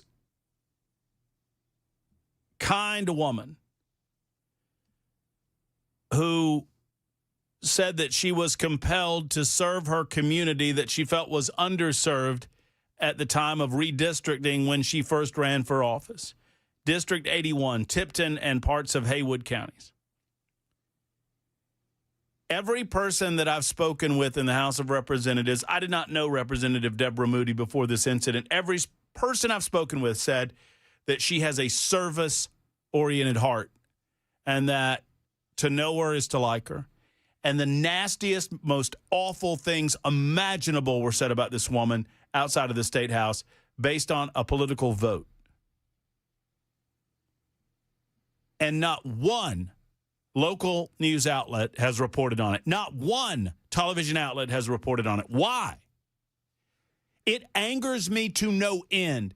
They'll report if Justin Jones farted into a microphone, they'd be all over that. Justin Pearson vomits on a television camera, and they report that till the cows come home. And this woman has the nastiest, most awful things said about her imaginable by people on their side, people inspired by those Pearsons and those Joneses of the world, and they don't say a word about it. Why? Does it not infuriate you? What is saddest about this is it doesn't infuriate Representative Moody. Representative Moody, when given the opportunity by me to comment on those folks, said that she prays for them, that she hopes they find kindness in their hearts, and I hope they do too.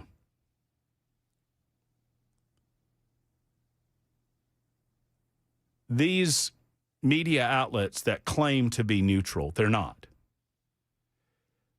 This disgusting display that happened outside of the State House did not fit their narrative. And because of that, you won't see it on News Channel 5. You won't see it on WSMV Channel 4. You won't see it on KRN News Channel 2. You won't see it on, what's the other one, Fox 17. I don't know why. I don't know why they wouldn't cover this as an aspect of covering the broader story. Now, they'll say now that it's old news. That now, if you call them and ask them why, oh, well, that happened 4 days ago. That's old news. We're on to the new. They didn't cover it. They didn't cover it for a reason. Ask them why did not cover this story.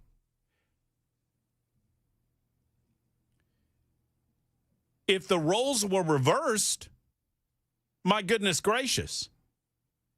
Anytime some performance group comes up in here with Nazi flags and jumps out of the back of a U-Haul van and pretends to be Nazis, they cover the hell out of that. I mean, this one jackass, Phil Williams, the cowardly Phil Williams, he runs an investigative series that he calls Hate Comes to Main Street. Was this not hate? Was this not in downtown Nashville? Is this not worthy of coverage for you? Now, I let my anger get the better of me. I do. I admit that.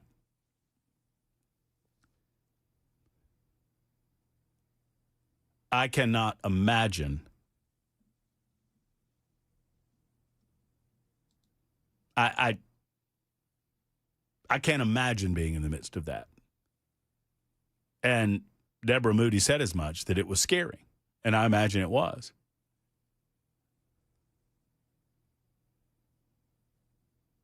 Oh, 0444, Representative Moody's fantastic. What a kind soul. 7335, thank you for having Representative Moody on your show. Thank you.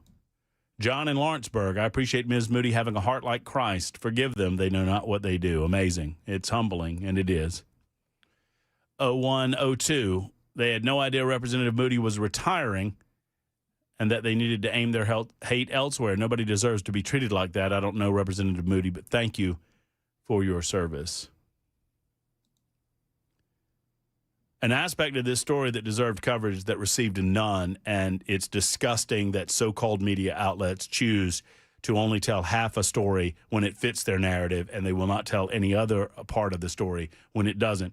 It just, it goes heart in hand to what I've been telling you for a long time is they've not asked Justin Jones the real questions about his past.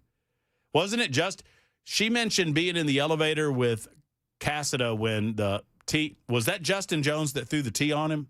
Somebody said that it was. I don't know. That was prior to him being a representative. Connie joins us next up in Nashville. Connie, thank you for the call. How are you? I'm fine, Mr. Murphy, and how are you doing today? I see you're very excited. I'm a long-time listener and a first-time caller, and I want to be one of the first people to actually apologize to Representative Deborah Moody because I was actually horrified when I saw it on video. The language was just absolutely awful. I do believe that people should protest, but I do believe that it should be peacefully. It reminded me of the little African-American little girl in Little Rock, Arkansas, when she was escorted by the federal state troopers, and called all kind of names. Yes, ma'am. And actually viewing the video, my heart was actually broken because I speak to a lot of young African-American, youth. And and even adults, and I tell them when they interact with our political assembly, at the state capitol, to always be very respectful no matter how you feel, we still have to show them respect because I think we can win them over that way. And, of course, two wrongs do not make a right. And I consider myself as being nonpartisan. Well, I'm glad you said that, Connie, and I'm glad that you called to speak in that way. I wish more would recognize that, we might disagree vehemently on issues, but we're still human beings, first and foremost. And sadly, it feels like amongst the younger generation of specifically Democrats, and maybe some Republicans are doing it too. I can't see it. Conservatives or liberals, whatever you want to call them, that they feel it is somehow their right to protest in this fashion, that they get to scream that.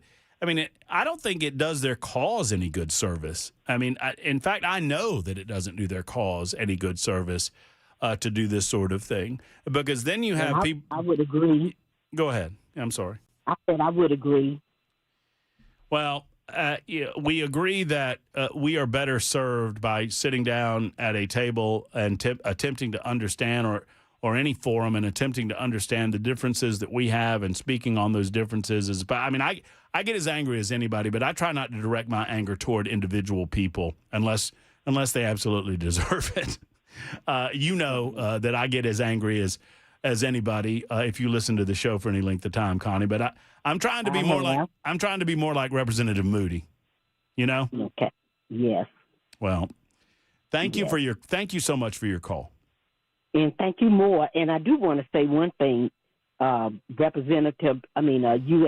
Congressman, Andy Ogles. I'm in his district, and I was actually looking forward. I was looking forward to vote in District 5. And so, of course, my district has changed. So I'm sure that's why a lot of people are upset, because the person they thought they were going to be voting against, they're not voting against them anymore. Wow. So that's my take on that. Okay. Well, I appreciate that. Call us back anytime, Connie. I'd love to hear your perspective on a lot of this stuff, okay? All right. Thank you so much. Well, thank you. Have a wonderful day. Well, you do too. Bye-bye. Thank you. And thank you for calling for the first time. I appreciate that. 51 after the hour. We'll get to more of your calls momentarily. I looked up online too, and for people of a certain age, you'll understand my excitement when I see Rick from Springfield. I saw Rick Springfield. Rick Springfield is calling the show. Wow. No, that's Rick from Springfield. That's not Rick Springfield? It says Rick Springfield, Ryan. It says Rick Springfield. Jesse's girl, Rick Springfield. General Hospital, Rick Springfield. Right there on line 2. How about that? I have 20 characters to work with. It says Rick Springfield right there. We're going to talk, according to Ryan, we're going to talk to Rick Springfield next on The Murphy Show on Super Talk 99.7 WTN.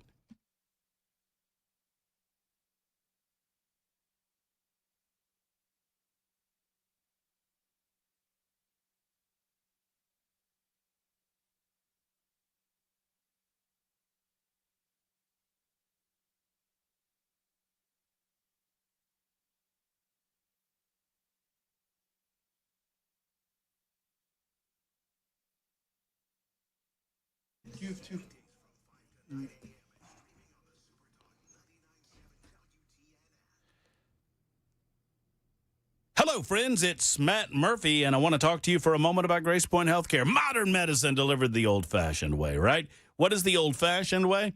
That is long before the insurance companies got themselves into the actual doctor's office with you. You know what I'm talking about? Where they look at the doc. I mean, this is the way it feels, right? They look at the doctor and they say, no, you can't do that. No, you can't do that. Okay, you can do that. We'll cover that. We'll take care of that.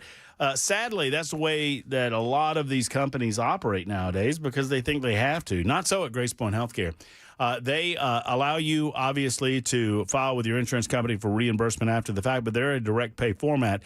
That keeps the insurance companies out of the doctor area, out of the decision-making process.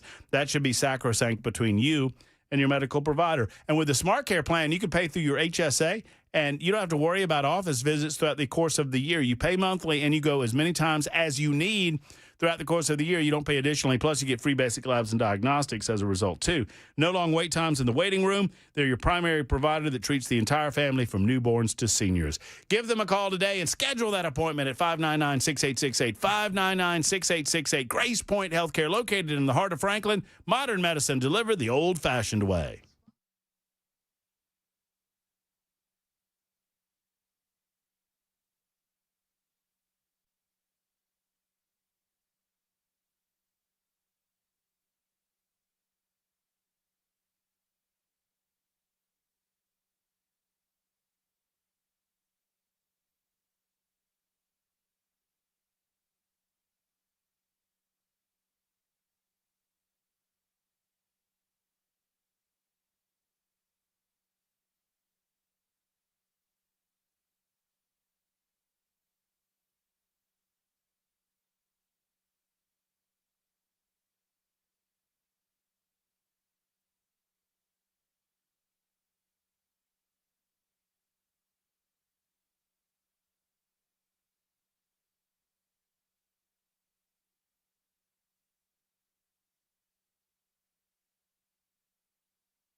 Hello, friends. It's Matt Murphy. Let's talk for a moment about your mortgage. Wait. I know that it's a difficult subject. I don't want you to go anywhere. I want you to talk to me about it. Because if you're frustrated with your interest rate right now and you feel like you can get better, refinances are possible. If you're looking to buy a new home and you're worried about interest rates because maybe you're currently in a great rate, Do not think that you can't get a fabulous rate and a great deal on your mortgage through Accurate Mortgage, because you can. They're never going to suggest to you to do anything that's not in your best financial interest. You need a trusted local advisor from Accurate Mortgage to help guide you through the crazy marketplace right now. Home prices are going down in and around Nashville and Middle Tennessee. That's an advantage that that's something that you can take advantage of. If you're looking to purchase a home, do a cash-out refi, to renovate your current home, or to pay off high-interest credit card debt, let the loan advisors at Accurate Mortgage tell you the right way to get it done. You can have the right loan solution in your fingertips and in your lap with Accurate Mortgage. Accurate Mortgage, AccurateMTG.com, AccurateMTG.com, Accurate Mortgage, NMLS 129944. Rates and terms subject to change. Equal housing lender.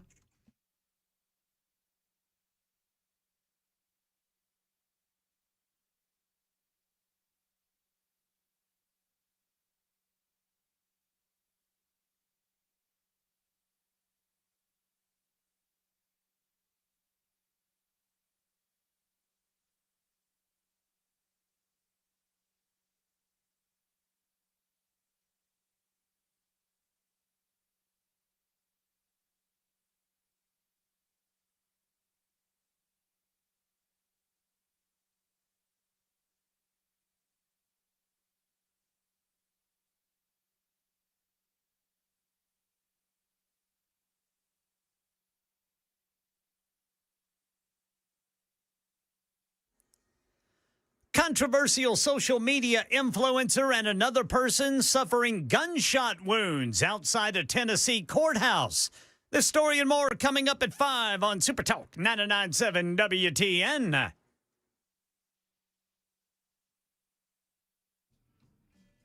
Super Talk 99.7 WTN. Matt Murphy and the Matt Murphy Show continues. It is 1 minute until 5 o'clock. Glad to have you along for the ride. We'll get to the news momentarily. I don't feel like we could do service to Rick Springfield, who's calling in about News Channel 5, or to Mike in Nashville. It's Rick in Springfield. I know the difference, but I'm going to pretend that he sang Jesse's Girl and was on General Hospital when we speak to him coming up in just a moment. Well, he doesn't like talking to strangers. That's a good pull, Ken. I never would have gotten that pull. I'm Jesse's Girl, and that's it. That's it. That's all I got. I do remember my sister had that album. He had that dog on that album. Remember that album cover? Working Class Dog. Working Class Dog with the it was like the Target dog before Target. Yes, sir. Had him. Yeah. I remember that too. So we'll get to Ken Weaver's newscast right now on Super Talk 99.7 WTN. Your calls coming up. Super Talk 99.7. Thank you for being with us. Here comes the news.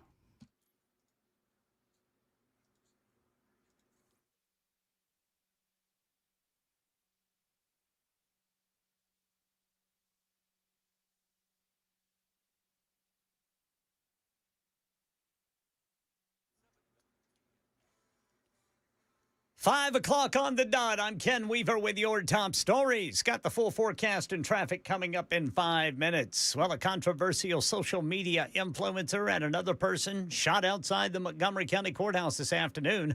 ClarksvilleNow.com says police say Dalton Etherly, known on social media as Chud the Builder, who posts videos in which he uses racial slurs and attempts to provoke confrontations, fired multiple shots during a fight in Millennium Plaza. He was taken into custody after suffering a possible self-inflicted gunshot wound. Another man seriously injured, airlifted to a hospital, his condition not released. Etherly was arrested 4 days ago in Nashville after allegedly refusing to pay a $400 bill at Bob's Steak and Chop House after the restaurant had asked him to leave because he would not stop live streaming. Right now in our nation's capital, President Trump's pick to chair the Federal Reserve, Kevin Warsh, confirmed. By the way, looks like he's going to take over on Friday. That's when current chairman Jerome Powell ends his term. And here in Tennessee, criminal charges could be coming against protesters who went at Republican members of the House during and after last week's special session to redraw the congressional map in favor of Republicans. Speaker of the House Cameron Sexton telling WTN's Nashville's Morning News with Dan Mandis. They're also pulling body cam footage. It looks like the bulk of the individuals, they kind of know of who they are right now. My understanding is they're looking at charges on those individuals for what they did to to our members. Sexton says no one faces expulsion because they would still have to be in session. Megan Berry, former mayor of Nashville, considering a run for Congress in Tennessee's 6th District. Berry's officially picked up a petition, which is a first step toward entering the race. And a Utah mom who wrote a children's book about grief after her husband died has been sent to prison for life. A jury found she killed her husband to cash in on a life insurance policy. On what would have been Eric Richens' 44th birthday, his father asking the judge to send Corey Richens to prison for life. No parent should ever have to bury their child. A jury found Corey Richens tried to poison her husband on Valentine's Day of 2022, but failed, and then weeks later put a deadly amount of fentanyl into a cocktail she made her husband, killing him in bed. The judge handing down her sentence. The court hereby sentences you to life without parole. Alex Stone, EBC News. A lawsuit filed in suburban Dallas, Texas could affect how people around the world watch TV. ABC's Jim Ryan says the state of Texas is taking a major entertainment company to court. It's a sound that 100 million people worldwide are intimately familiar with.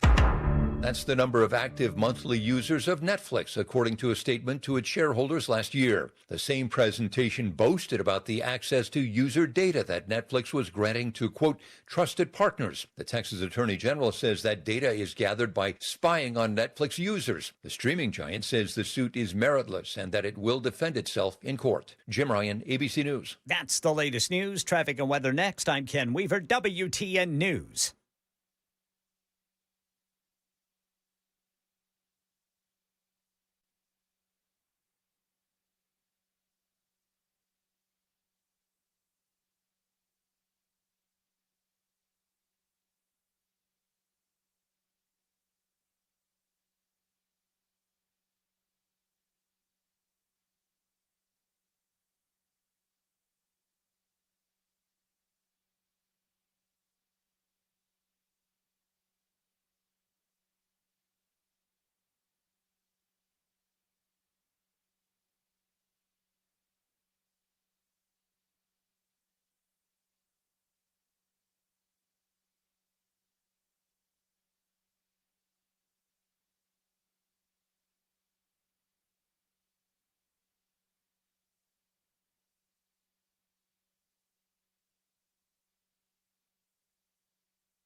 Crashes 40 eastbound near Church Street. Right lane block 24 eastbound at I-440. BNA 40 eastbound near Briley Parkway. Belmont area overturned vehicle 440 eastbound near Hillsborough Pike 21st Avenue. Glencliff 24 westbound at Briley Parkway. Edmondson Pike at Old Hickory Boulevard in Brentwood. I'm Ken Weaver.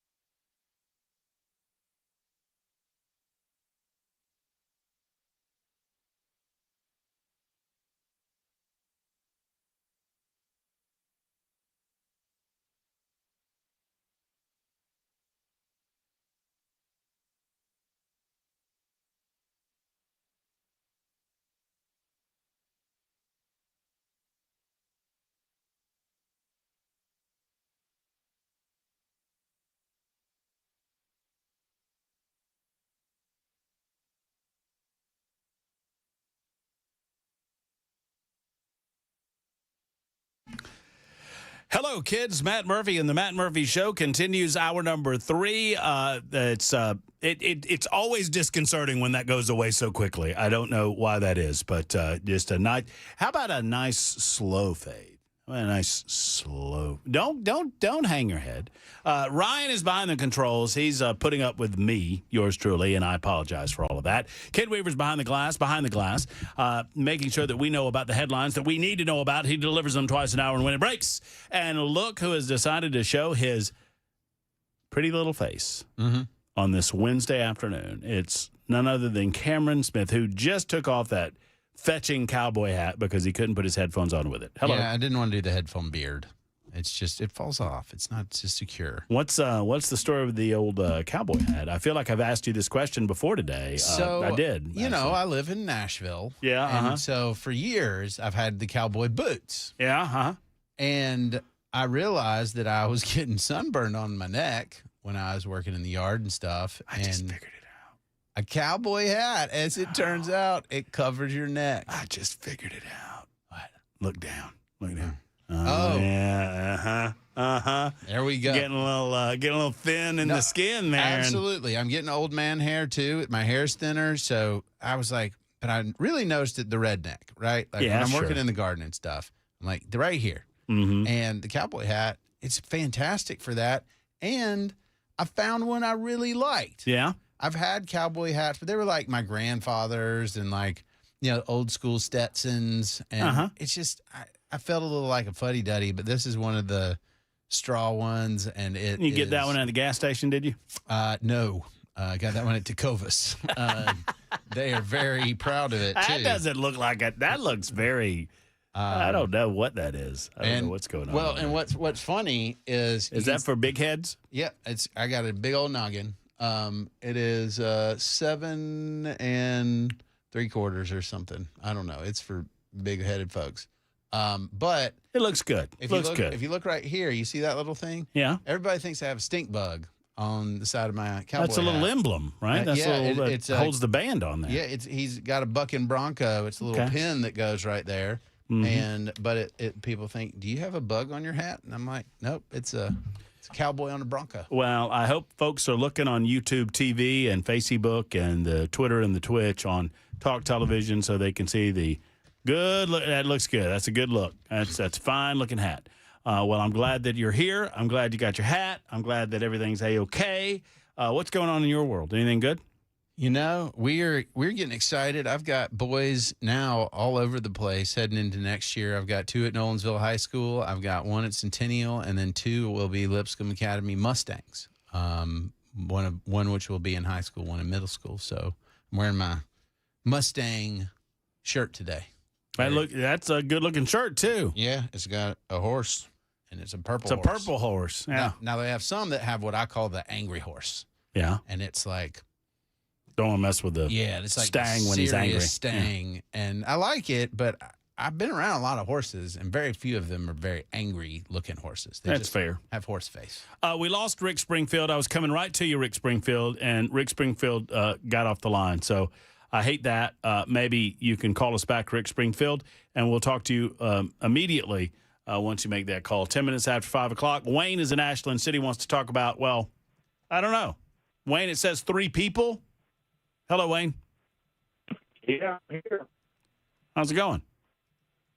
I'm all right, man. I was excited to hear Ross Chastain on there. That was freaking awesome. Wasn't that cool? I think so, too. But look, man, these Democrats are just all about what was in the past. And I don't know, man, my heart's beating. I'm a little upset. They need to realize that people are not taken advantage of like they think. I mean, you give yourself to, I give myself to the good Lord, my wife, and my boss. That is who controls me. That is who tells me what I need to do. I have the choice to listen to it or not. Am I making any sense, or am I just... No, you're making sense. You're making sense. Just high blood pressure that I just want everybody to do what you do. Live your life. And not only that, enjoy your life. Everybody's ticked off about certain things, but it starts at your own community. If you can just calm down, focus on your own community, and do what you would like to have done and vote how you would like to have it done in your own community, it's going to go up. I mean, I don't know, man. I just, listening to some of this stuff that's going on, and I forgot the lady's name that you had on earlier. Deborah Moody is her name. Yeah, man, bless her heart. I'm telling you, man, she is, well, she's got a service. She's got a service heart, and she's a good person. She's a better person than me. And obviously, me too, and I guarantee, man, somebody had a pot knife on her head. Well, and I just find it shameful. I mean, she was obviously fearful. And Wayne, thank you for the telephone call. I appreciate you making it. Call us again. I don't know if you heard any of that conversation. Representative Moody was on us, and she talked about that she was, initially just afraid. Yeah. She was the representative that was verbally assaulted outside of the State House. The nastiest things imaginable. You can find it up on my X Machine page, at Matt Murphy Show. Just the nastiest things under the sun were said about her, to her, screaming, yelling, hoping that she broke her ankles. Just awful. She said that she was fearful, obviously, and I asked her if she had heard from any Democrats, any elected officials, and she said no. And that just hurts my heart. It hurts my heart that not one Democrat, understanding how perhaps their language and their actions led to the anger and the emotions boiling over into what they became, did not see fit to reach out to her and say, hey, you know what? We're sorry. Not in our name. We apologize for that. 5:20 is the break. It's hurtful. Yeah. And I mean, I hate it. That's kind of what we've been reduced to. It's not actually shocking that people would be that horrible in the political space, and it should be. Rick is in Springfield, or as we like to call him, Rick Springfield is calling the show. Not the singer. Hey, Matt Murphy, good to talk to you, Rick, buddy. it says not the singer, but I don't believe it for a second. No, I don't try to let people. Hang on a minute. Jesse, bring me a beer and get that girl out of here. Well played. That's pretty good, Rick. I like that. Well, I'm afraid that the other little boy in there, what's his name? The one you talk with all the time. Cameron Smith. Yeah, Cameron's here. No, not Cameron. That you're a sidekick. Jackson. Oh, Jackson's in there. Yeah. He'll get jealous of me joking with you, and he'll have a hit put out on me, I'm afraid. Well, Jackson likes things his way. He does. Yeah, I know he does. He does. But listen, the reason I called is after listening to you yesterday, I called Channel 5 about what went on out there, and left a message, and the lady did call me back, and when I was asking her why they didn't cover that, she's like, well, I don't know anything about it. We didn't have nobody out there doing no filming or nothing. I said, the biggest thing going on in politics in Tennessee, and Channel 5 didn't have nobody out there covering it. And then she said, oh, are you talking about that Moody lady? I said, yeah. She said, well, there were people on both sides. I said, no, ma'am, that is not true. There was not people on both sides. If it is, I'd love for you to show it to me. She said, well, I'll try to see if I can find some information out on it. And I said, well, why don't you get your Jackrabbit Phil down there to jump on it? He's on everything else. And she said, well, I'll bring it up to him. And I said, well, good. I do respect you to call me. So, Well, I mean, I guess I have a little respect that they called you back and spoke to you about it. I am not holding my breath that they're going to do anything about it. No, I don't believe they're going to put anything. I told her, I said, the smallest thing y'all could do is get out there and say, look, Channel 5 does not condone this kind of action in our politics. This is not being Tennesseans. And she never would say, that she could do anything like that, you know. Well, I think we all know, and thank you, Rick, for the telephone call, and thank you for the years of incredible music. We appreciate you. What is infuriating to me, I mean, one, that people would think that that's acceptable. Two, and more angering, is that our local media just chooses to ignore it. They pretend that it doesn't happen. And you and I very well know that if there was a certain level of role reversal and conservatives were screaming nasty, god-awful things at a liberal politician, do you think for a second that they wouldn't be covering that? Do you think for a second they would say, oh, we don't know anything about it? Sorry.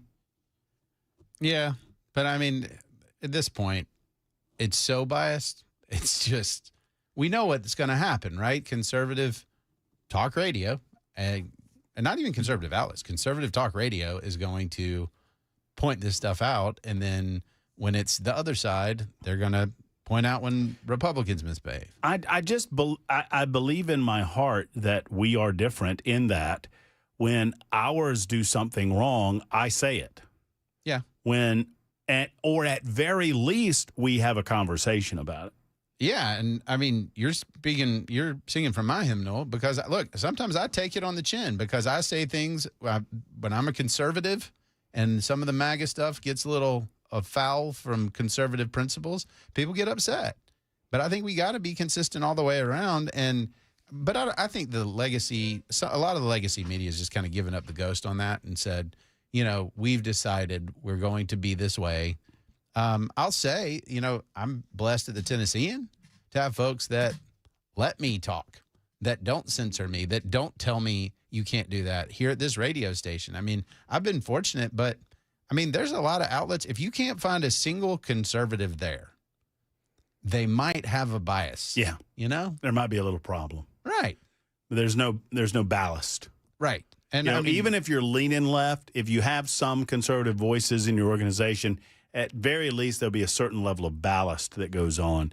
But when you lose all of those and it just tips to one side, then then that's when the blind spots come. Yeah, and I'd say, like, I'll even use your show as a good example of, you've never said I'm a hardcore Republican. You've never said that. Nope. And so some of the positions that you take, it kind of tweaks some folks. And they're like, I don't know if I agree with that. That's a good sign that the show is not all in the tank for one viewpoint. That's a good thing. Thank you. So we'll continue that discussion and pick it up on the other side. Speaking of our man Donald Trump, there were several comments that I made yesterday that bothered some of our listening audience regarding the amount of gasoline the gasoline prices that currently we're dealing with. We'll talk about that in just a moment. Right now, I want to turn our attention to my good buddy Mark at the Safe House, who joins me on the line to talk about some of the fabulous deals that are going on at Nashville Safe House right now. Hello, Mark. Hello, Matt. How are you? I'm great. How are you doing? I'm doing wonderful. I'm headed to my son's high school graduation in Oakland in Murfreesboro. Nice. Nice. Congratulations. Yeah, his name's Jackson. So I have some affinity to your Jackson. He sounds like a intelligent young man. Well, unlike our Jackson, your Jackson seems to be graduating and actually, doing something with educational opportunities afforded him. Sadly, our Jackson, not so much. Well, I was trying to be nice. Some people think that I'm not real nice. That I got called crazy by a liberal the other day about the ads that I run on the station. So, hey, I thought that was kind of funny. I thought you're kind of funny, too. I think you're giving liberals a little too much credit saying that they've got a 34 IQ. I know. Well, I mean, I can't be all bad, but, I tend to tweak them a little bit with what I say. I've made this statement a couple of times over the past several weeks regarding Nashville Safe House, and I want you to correct me if I'm wrong.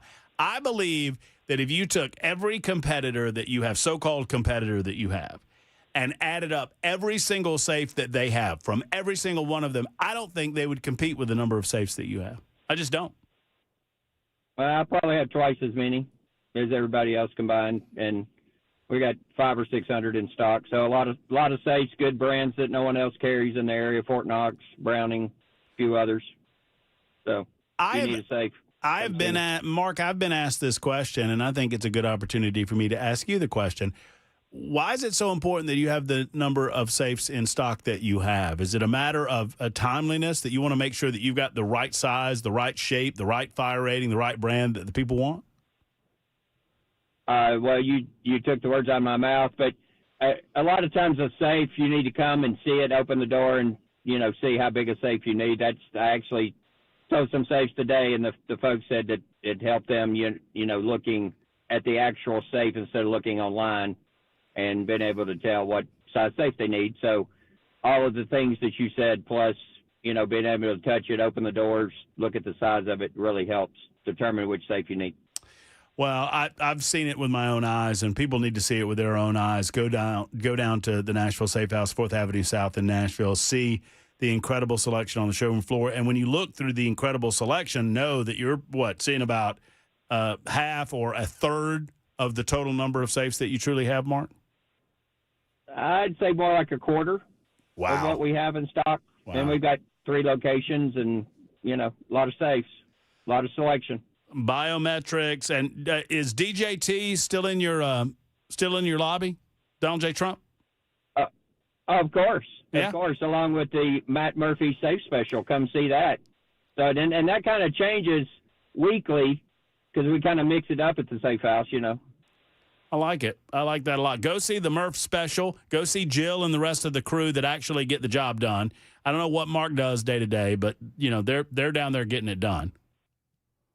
We are. And just come see us. We'll make you a great deal on a safe.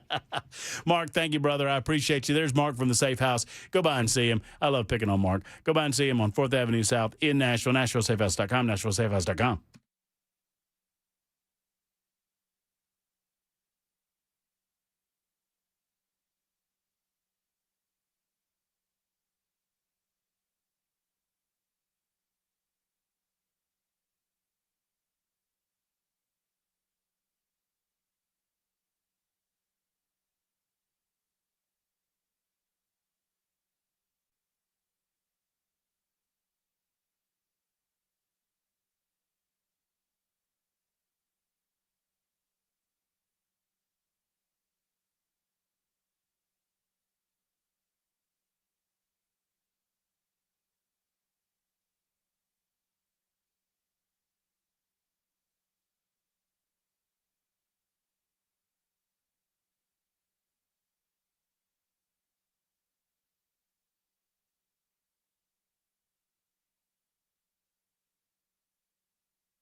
A controversial social media influencer and another man are shot outside a Tennessee courthouse today. We've got the details coming up at 5:30 on Super Talk 99.7 WTN. Thank you, Ken Weaver. Ken Weaver's back in News Closet B. Some days I talk to Ken more than others. Today, I haven't been able to speak with him. We had Deborah Moody on. We had Ross Chastain in studio. Did you hear that Ross Chastain, Ken? Brother, I did. I heard it, but I was real busy. Man, are you busy back there? I'm very busy. Crazy busy day? It's crazy busy day, Brother Murphy. Well, you know what? Busy days are fast days. At least, I mean, is that fair? That is fair. Yes, sir. Okay. Well, I'm just trying to look on the bright side. You know me. I'm Mr. Optimist. Hi there, Mr. Optimist. Optimist Prime. Oh yeah, that's me. Just ask me. I'll tell you. D'Angelo is in Nashville and wants to talk. I don't know, Ken. Yes, sir. Before we do the news, and if I'm stepping on a news story, just tell me and we'll go straight to the news. But this Chud the Builder. What? Give me the dime tour of this story. What's going on? What? Who is he? Why don't you just let me do the news? You know what? Let's do the news on Super Talk 99.7 WTN. Ken Weaver's going to give us the dime store tour of this story. Go!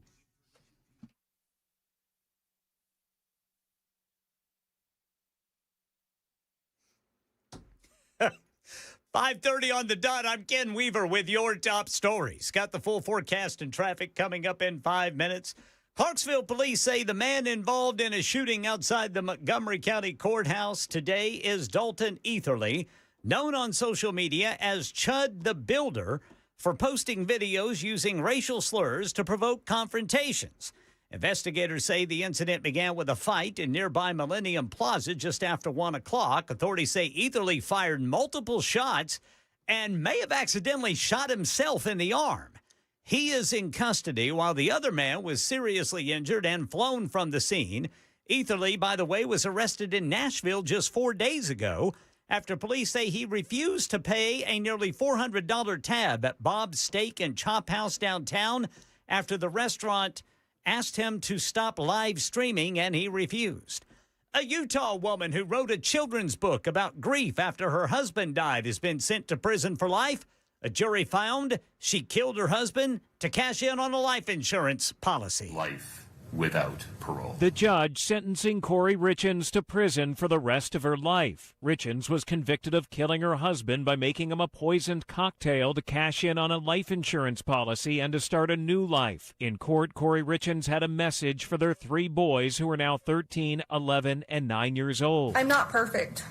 I have succeeded, and I have failed. Her boys told the court in a statement they were afraid if she ever got out of prison that she would come for them. Alex Stone, ABC News. And Netflix is more than just a video streaming service. It's also a vast sea of information about consumers and their habits. ABC's Jim Ryan says the Texas Attorney General taking the company to task over how that information is gathered and used. One line in the lawsuit filed by the state of Texas stands out. When you watch Netflix, Netflix watches you. The suit accuses the company of spying on viewers, including children, and selling data about their viewing habits to advertisers who can then craft targeted messages. Netflix insists that it takes users' privacy seriously and complies with all data protection laws. That's the latest news. Traffic and weather next. I'm Ken Weaver, WTN News.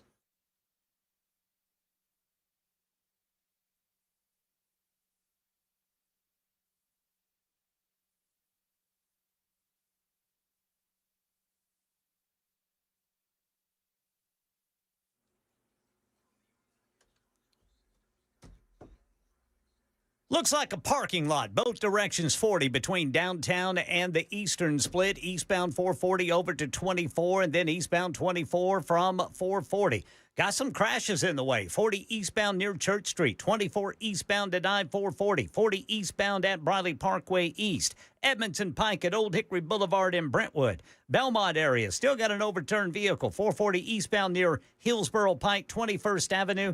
I'm Ken Weaver.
Hello, friends. It's Matt Murphy for U.S. Pest. U.S. Pest is all about eliminating the bugs in your life.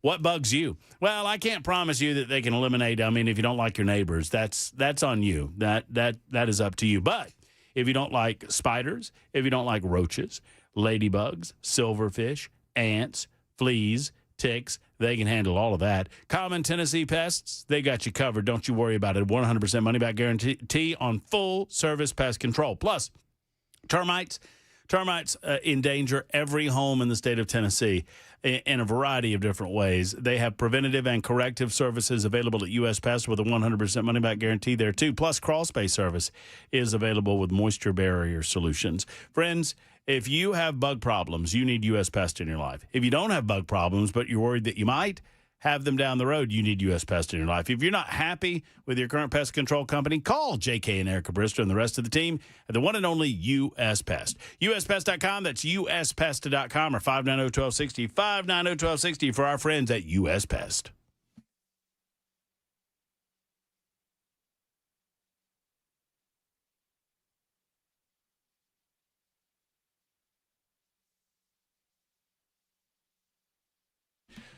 Super Talk 99.7 WTN, 38 minutes after the hour. My name is Matt Murphy, and this is the Matt Murphy Radio Show.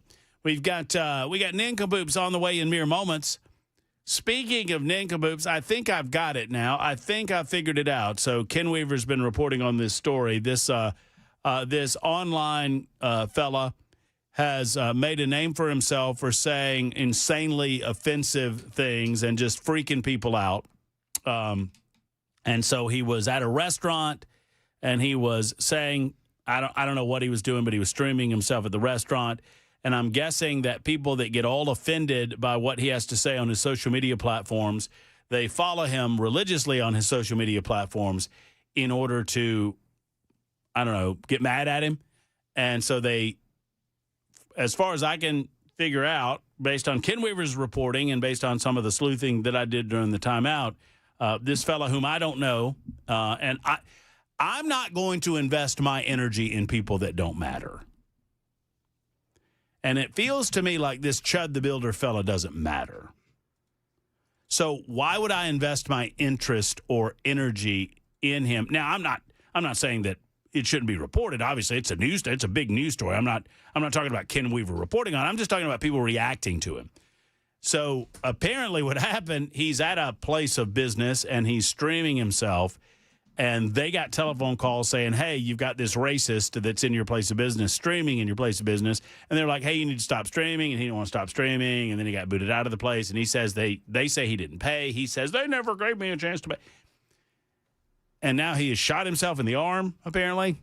Yeah, apparently he got into a fight outside the Montgomery County Courthouse. Shots were fired. Uh-huh. He apparently, according to police, shot himself somehow in the arm. The other person involved had to be airlifted to a hospital. Oh, no. Well, I hope. But, Chud the Builder's in custody. And probably going to big boy jail, one would think. We'll have to see. We're gonna have to find out. Well, you know what? This is a perfect segue into a... I mean, I don't know if he's part of anybody's story, but perfect segue into nincompoops in the news. Yes, sir. Uh-huh. Nincompoops in the news. I don't know. I don't have Chud the Builder on my bingo card. I don't know if anybody else does, but let's find out together, y'all. There's Ken Weaver back in News Closet B. My name's Matt Murphy. Look here, it's Jackson Williams. He's actually in studio with us today. All right, Brother Jackson. What's up, Jackson? Nothing much. How you? I'm good. You feeling all right? Feeling great. You got great hair going on today. I know nobody can see it on the camera because you're over there in the corner, but that's good hair going on today, Jackson. I took my hat off. Uh-huh. Yeah, it looks fine. Speaking of good hair, there's good hair and then there's bad hair, and that reminds me of Cameron Smith. He's here as well. Hey, Cameron. That was good offensive. hair, Ken. Good hair, Ken. Ken Weaver's got some good hair going on too. He does. Mostly off of his chin. That's the longest hair I've ever had. Is it really? Yes, sir. By the way, Ken, Our good friend and brother in radio, Johnny B. Yeah, brother Johnny B. He was posting up some photos on his webpage. And if y'all have not watched or listened to Circling the Drain, y'all need to do that. It's a great podcast that Johnny B's a part of. Our colleague Jay Harper is also in on brother that. Jay. But he posted some photos of y'all's time together on the morning show with Dan Mandis. Yes, sir. You and Dan and Johnny B. Weaver calls those the dark days. I think you did. I don't think it's literally dark. I guess it's dark in the morning, of course. It was dark and early. Ken, you have lost some weight. Yeah, well, that's what a couple of hernias will do to you. Man, being a big old fat boy trying to lift heavy stuff. You looking good, Ken Weaver. You and Cameron are shaming the rest of us on the weight loss. Well, brother Cameron's really looking good. I appreciate that, and the number of y'all out there who have asked me if I have cancer. Really appreciate that. The encouragement is fantastic. It's not, hey, are you making healthier decisions? I mean, it's not even like, are you taking the fat shot? Instead, you go straight to cancer. Like, that's probably the only way, right? I was a big old, I'm still kind of a big old boy, but I was a big old boy. I was like 285, right? And you go from 285 to 200. And especially your larger friends, they give you that, man, you're too skinny. You're getting too skinny. Eat a cheeseburger, why don't you? And I'm like, how quickly it goes from, man, you're looking great, to at some point it's, you're reminding me that I need to do some different things in my life. My high water mark was 293.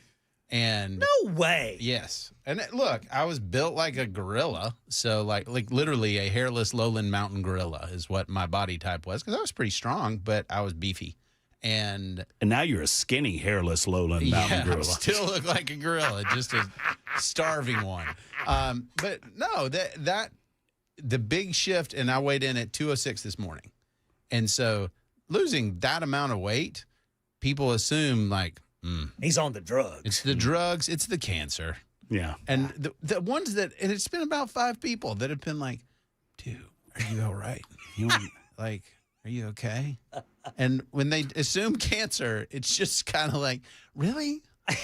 Really? That's where you're going with this? Do you do this to people that actually have cancer? That's terrible. Right. Like, do you want to say? It's like the opposite of, are you pregnant? No, I'm just getting large. Don't ever ask that question. Right. Unless you know with sir. certainty that there's a pregnancy and everything's going well. Because you're at a hospital. By the way, I just got the weirdest thing done to me, y'all. This should be fun. Did you see what he did? Jackson just gave me the move it along motion. 45. Jackson just... And my phone's on 2%. I need to do my story. I see. Jackson just gave me the old... if you're watching on Talk TV, he gave me the old... let's move it along. Let's go. Well, look, you've got some fans. Judge Johnson, other folks like... By the way, Judge Johnson, big fan of nincompoops. I know. Really? I was told this. I was talking to Jack about a legislative thing, and he was like, oh, wait, is nincompoops on? I'm sorry, we'll have to... I can't talk to you now. My wife is a huge fan, and so we've got priorities, okay? Jack Johnson is the one that told me that I needed to start paying off who won nincompoops because Judge Johnson doesn't like it when we don't pay it off. And by the way, Jackson won nincompoops yesterday. Son of a biscuit eater. Yep, and it's time for nincompoops now. Before my phone dies, Ryan, hit the button. Have we done the sounder yet? I can't remember. Oh, here we go. Nincompoops in the news. All right, I'm going to stretch this out as long as humanly possible. It's time for Nincompoops in the News. Super Talk 99.7 WTN at 46 after the hour. I play, Cameron plays on these Wednesdays. Jackson Williams plays. I have no idea why I'm talking like this. Yeah, nay, the globe, all that stuff. It's time to go. The order is Williams because his phone's about to die. And then I don't really care how the rest of you go. I'll decide that in a minute. Nay, the globe. All right. I'm praying your phone dies. Naked man punches Myrtle Beach police officer in the face. A man was arrested after punching a police officer in the face, according to reports from the Myrtle Beach Police Department. David Ray Bordeaux was charged with assault while resisting arrest. Officers responded to Mr. Joe White Avenue and Warren Street in Myrtle Beach, where a man was reportedly pacing around naked and yelling in a disorderly manner. When an officer began to place Bordeaux under arrest, he began punching the officer, striking him in the lip. Bordeaux is being held at the J. Reuben Long Detention Center on a $20,000 bond. Boom! So I didn't even hear what he said. Your nincompoop is a guy punched a cop? Yeah, naked guy. Uh-huh. He What was his naked. name? What was his name again? Something Bordeaux. Bordeaux. Bordeaux. At this point, that's kind of pedestrian. Like, we got a lot of naked punchers, you know? It was a short story that I could get through, that I knew I could get through before my phone died, Cameron. That's I believe fair. Is the phone still alive? Just barely. You had extra time then. I did. I liked you better when you had the Krispy Kreme donut hat on. Thank you. Now that you're done with your story, you want to give us the rest of the batting order here? Yes, welcome to Nincompoops in the News, where we go around the state, nay, the globe, nay, the globe, Ken, to find you the funniest stories we can find. Matt Murphy plays, Cameron Smith plays, Ken Weaver plays, and me, Jackson Williams, play. I blame Ryan for your attitude. Me too. Because when Jackson doesn't have the control of the show that the executive producer, because Ryan's technically in training, he's doing a great job, but Ryan is at control, and when you don't have control, I can't hit my buttons. I can't do anything. I'm very right useless. now. He's just a guest.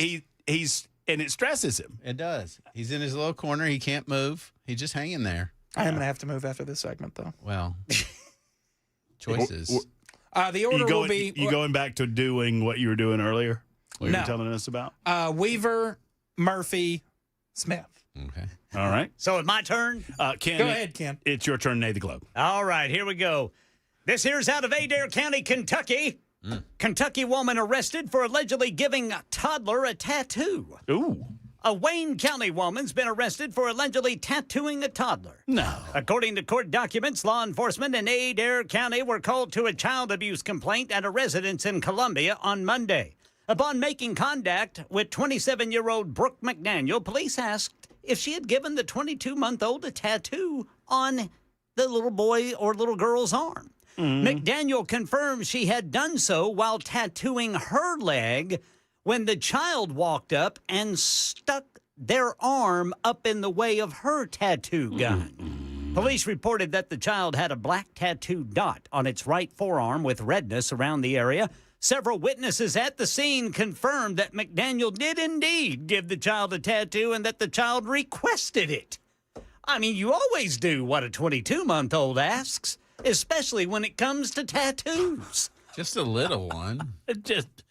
McDaniel was arrested, taken to jail, and charged with one count of fourth-degree assault child abuse. Where was this at, Ken? This angel wants a tattoo. My precious angel's going to get a tattoo. Now give me a light. She asked for it. She wanted it. Who could give a tot a tat? Tats for tots. Yeah, Tats for Tots. That could be a nice campaign. Well, that's not the charity you're thinking of. Tats for Tots. Oh, I'm thinking of Cars for Kids. Yeah. I just wonder Toys for Tots. how professional this particular tattoo parlor was since it was her house. What kind of tattoo was it? What, for the kid? Yeah. A dot. Said it was a black dot. Black dot. It was the Earth from space. The Earth from space. Yeah, it was the Earth. It's not like it would. It's just a little. You can't do that to kids, Brother Jackson. Yeah, it's a toddler, dude. I know, but I mean, it's just that's not a tattoo. Are you suggesting that Weaver's making a big deal out of nothing? Not Weaver in particular. Just everyone. Just like tattoo the kids a little. You know? Just a little tattoo for the children. It's just one drinky drink. Well, she asked for it. Baby wants a tattoo. Baby gets a tattoo. Baby should not get a tattoo. Allegheny, New York is my location for our nincompoop in the news. Have you, gentlemen, ever wondered, and ladies, Judge Johnson, ever wondered if you're allowed to fire a cannon or similar explosive device in the town of Allegheny? Well, in case you're wondering, after receiving multiple complaints of explosions over the past several weeks, town officials went on Facebook and they cleared the air around the age-old question, may you shoot a cannon off in Allegheny, New York? And the answer is no, you're not allowed. According to the town's Facebook page, it's a bummer, I know. According to the town's Facebook page, cannons create quite a noise, fire, and explosion, all of which are serious public safety risks. Residents are reminded violations may result in enforcement action under local and state law. We appreciate everyone's cooperation in helping keep our community safe. Town Supervisor Chris McPherson tells Two on Your Side they've received multiple complaints over the past several weeks about cannon-like explosions being set off. He believes it's coming from just outside the village on the west end of town in a neighborhood of roughly 20 to 30 homes. He added no one's in danger, and apparently no one's talking in the little neighborhood. No one is pointing any fingers because they know when to shut their mouths about shooting off cannons. Snitches get stitches. Tattooing babies and that sort of thing. Yeah. Chief of Police Paul Griffith says nothing's been reported to his department, nor can they get to the bottom of where the cannon fire is coming from. However, he and a few officers did hear what sounded like cannon a few days ago. Officers were not able to pinpoint where it's coming from. They believe it could be someone shooting the explosive tannerite in the town of Allegheny. My favorite part of this story, and it's a visual that I will not be able to present to you on radio or on television because I can't turn the screen around, is they have a photograph that accompanies this story. And the caption on the photograph, it's a photograph of a cannon. And it says, Civil War era cannon in Louisiana, comma, high quality photo. What? Civil War era cannon in Louisiana, comma, high quality photo. Have you ever shot tannerite? I have not. Then you are missing out, my friend. I bet you that's fun. I've been told that my good friend Mark at the Safe House has a little tannerite action going on at his place. That he's willing to blow up a safe over there. That sounds fantastic. Yeah, it does. If he happens to know a guy that happens to be doing that thing, I will happen to show up. Wow. Go boom. When the boom happens, y'all are all invited. Yeah, it's a party. Thankfully, I do not believe that we have any certain restrictions as to the shooting off of tannerite or cannons or otherwise, like the town of Allegheny. Allegheny, y'all are a bunch of nincompoops. Yes, sir. That's what I'll say about that. Mine's real simple. Go. Richard Carpenter was operating a small drone just after midnight in St. Petersburg, Florida. According to the affidavit, investigators say Carpenter was flying his drone at a very low altitude, moving it back and forth near a vehicle and its open driver's side window at speeds that could have caused injury or property damage. When police arrived, Carpenter told officers he had flown the drone because he believed someone was following him.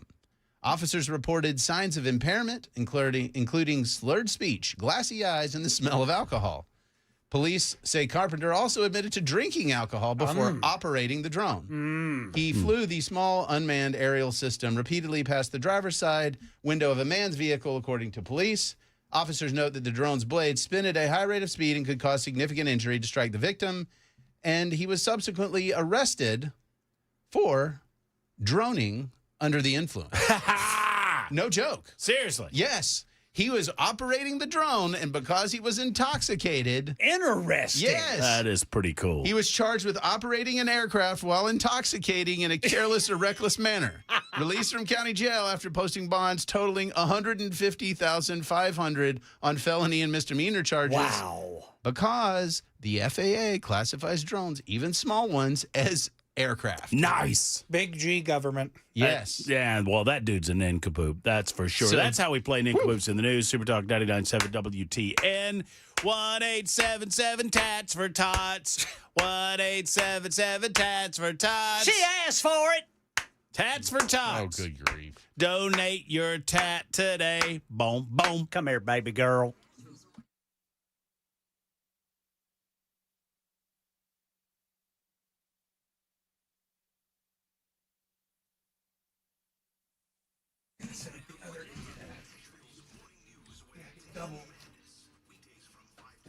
Oh. Hello, friends. Matt Murphy for Better Water. Are you for better water? I'm for better water. Is he for better water? Are they for better water? We're all for better water. Friends, Think of Better Water LLC as a big old huge Brita water filter for your home or your office. Scalable from under the sink to entire house applications. I did this for under the sink application at my home in the basement area. You know, where we hang out, we watch movies, there's, you know, our pool tables down there, and we wanted to make sure that we had delicious branch coming out of that faucet. And we did so with a reverse osmosis unit from Better Water. I encourage you to do the same. They'll come out and check your entire home to make sure that everything's on the up and up in the A-OK. And odds are you've got some issue. You know, I mean, we've got sulfur and iron and chlorine and all manner of things in our water in the state of Tennessee. You need to eliminate that. You don't want to bathe in that. You don't want to drink that. You don't want to cook in that. Don't. These are the same guys that treat the water at your local coffee shop. They treat the water at the hospital, and they can treat yours too. BetterWater.com is the website. BetterWater.com. Since 1971, they've been treating homes in the Tennessee area, and it's time to get yours treated as well. Give them a call, 615-355-6063, 355-6063 for Better Water LLC.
I'm Ken Weaver with your top stories. Full forecast and traffic coming up in 5 minutes. A controversial social media influencer who posts racially charged videos to encourage confrontations is in custody after a shooting outside the Montgomery County Courthouse in Clarksville this afternoon.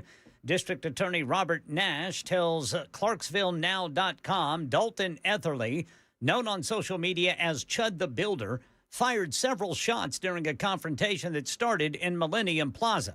Witnesses reported hearing 3 to 4 gunshots before deputies secured the area. Etherly apparently shot himself in the shoulder and was taken to the hospital. Another person was airlifted from the area. Etherly was arrested in Nashville just 4 days ago after he allegedly refused to pay for a large meal at Bob's Steak and Chop House on Lower Broad after the restaurant had asked him to stop live streaming, and he refused. In our nation's capital, The ayes are 54, the nays are 45. President Trump's pick to lead the Federal Reserve, Kevin Warsh, confirmed to serve a 4-year term. Trump has for years called for the Fed to bring down interest rates. Warsh has vowed to maintain the independence of the nation's central bank. And Jerome Powell, the current chair, well, his term is up on Friday. Back here in Middle Tennessee, law enforcement body cam footage being reviewed to identify protesters and any Democratic House members who may have committed crimes when they went at Republican members during and after the special session to redraw the congressional map in favor of the GOP. Speaker Cameron Sexton telling WTN's Nashville's Morning News with Dan Mandis. When the Democrats put in earplugs, that means there's coordination with the gallery, and they know the sound devices that are up there, and they know what's going on, and it was all coordinated. And so that takes it to a whole new level that we haven't seen on the House floor. Speaker Sexton, by the way, has booted all Democratic House caucus members off their committees and subcommittees for violating rules of decorum, but none will face expulsion because the speaker says that only can happen in a regular session. And former Nashville Mayor Megan Barry appears to be moving into the race for Tennessee's newly redrawn 6th congressional district. Barry pulled the official petition papers while saying she is taking a serious look at the race while criticizing Republicans on the new congressional map. And it's life in prison without parole for Corey Richens, the Utah mother convicted of fatally poisoning her husband. Eric Richens' father, on what would have been his son's birthday, asked the judge to send Corey Richens to prison for life without the chance of parole. Accountability matters here. Justice matters. Eric mattered. A jury found Corey Richens killed her husband in an attempt to collect insurance money and start over in life. Their 3 boys wrote letters to the court, read aloud. I want the judge to know my dad was a good person and I miss my dad. Alex Stone, EBC News. That is the latest news. Traffic and weather next. I'm Ken Weaver, WTN News.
Crashes, right lane block, 24 eastbound at I-440. Antioch, center lane block, 24 eastbound near Harding Place.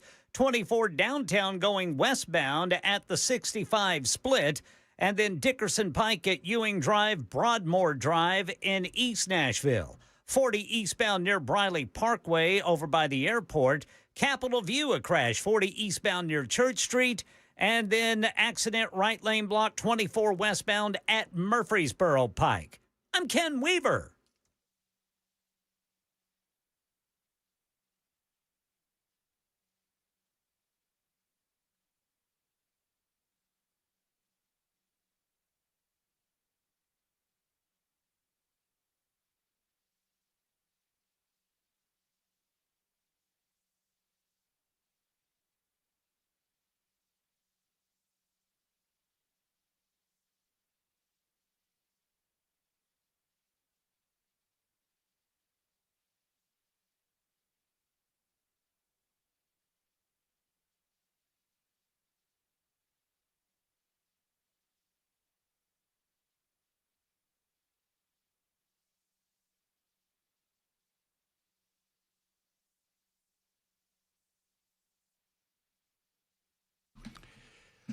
Hello, kids. Welcome back. It's the Matt Murphy Radio Show.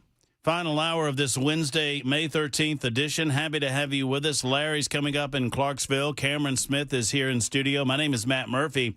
And as Ryan just asked the question, I'll give an answer. Yes, I'm getting ready for my next shift at the delicious Krispy Kreme.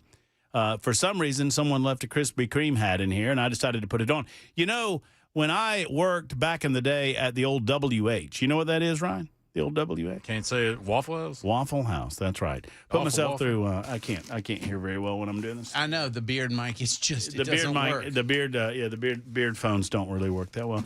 Yeah, I partially, at least, put myself through school working at the Waffle House, and they had they had the paper hats like these, a little Krispy Kreme hat at the time. I think they have visors now and caps, but at the time they had the little paper hats that were disposable after, and you pull it out. You pulled it out to your head size, and my head was so big I would have to pull it out, and then I would have to take a stapler and staple it. Otherwise, it would come apart like this one just did.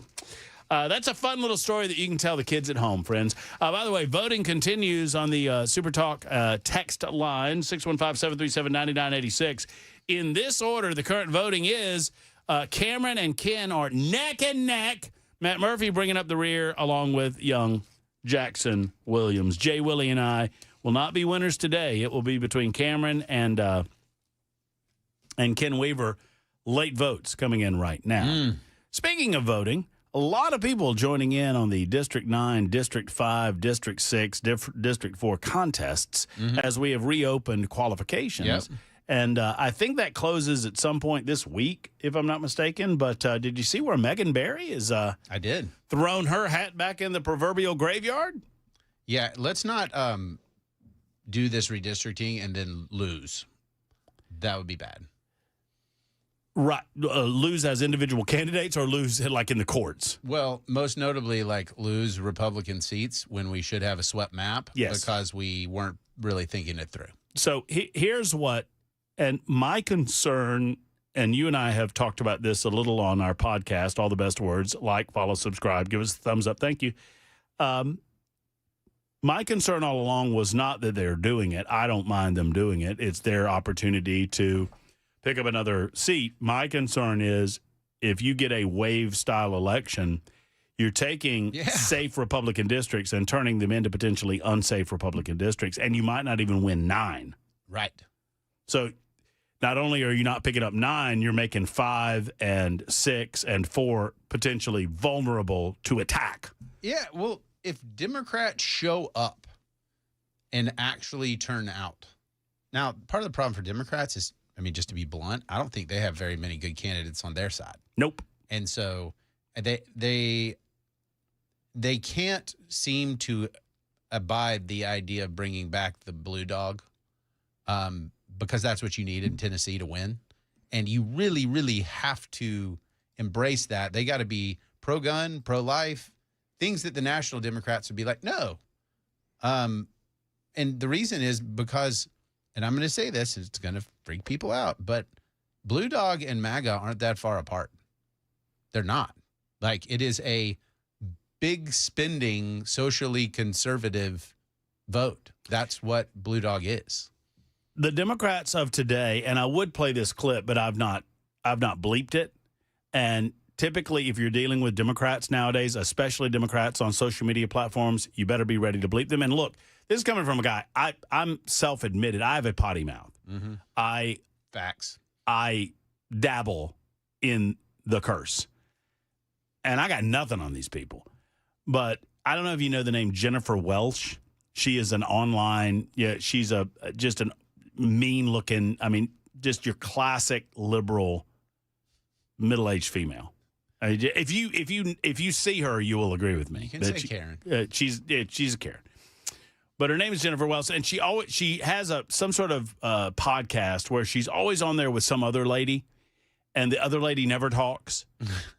No, seriously. Every time I've ever seen these people, it's Jennifer Welsh screaming and yelling about how awful Trump is, about awful Republicans are, how horrible we are. Right. And the other lady's she's got these big old glasses. Like, look, see if can you look over here? Yeah. These people right here. These two. You know these two? You know these two people? Self-affirming. Yeah, and Jennifer Welsh says, and she said this today, that Republicans are not reasonable people, and it is not a rational response to what's going on in America to try to come to the table of understanding and reach agreements on issues, that it is that because they voted for a man who is a rapist, that's in the Epstein files, that's a con artist, a casino bankrupt guy, that what they need to do as liberals is move further left. That's what she said today. Yep. And there are a lot of people that listen to her, and I'm like, absolutely. More Jennifer Welsh, please. We need her to speak more. She is a loon. And she actually said, now see, that's unfortunate because some of my comment got cut off there. She actually said at the end of this clip and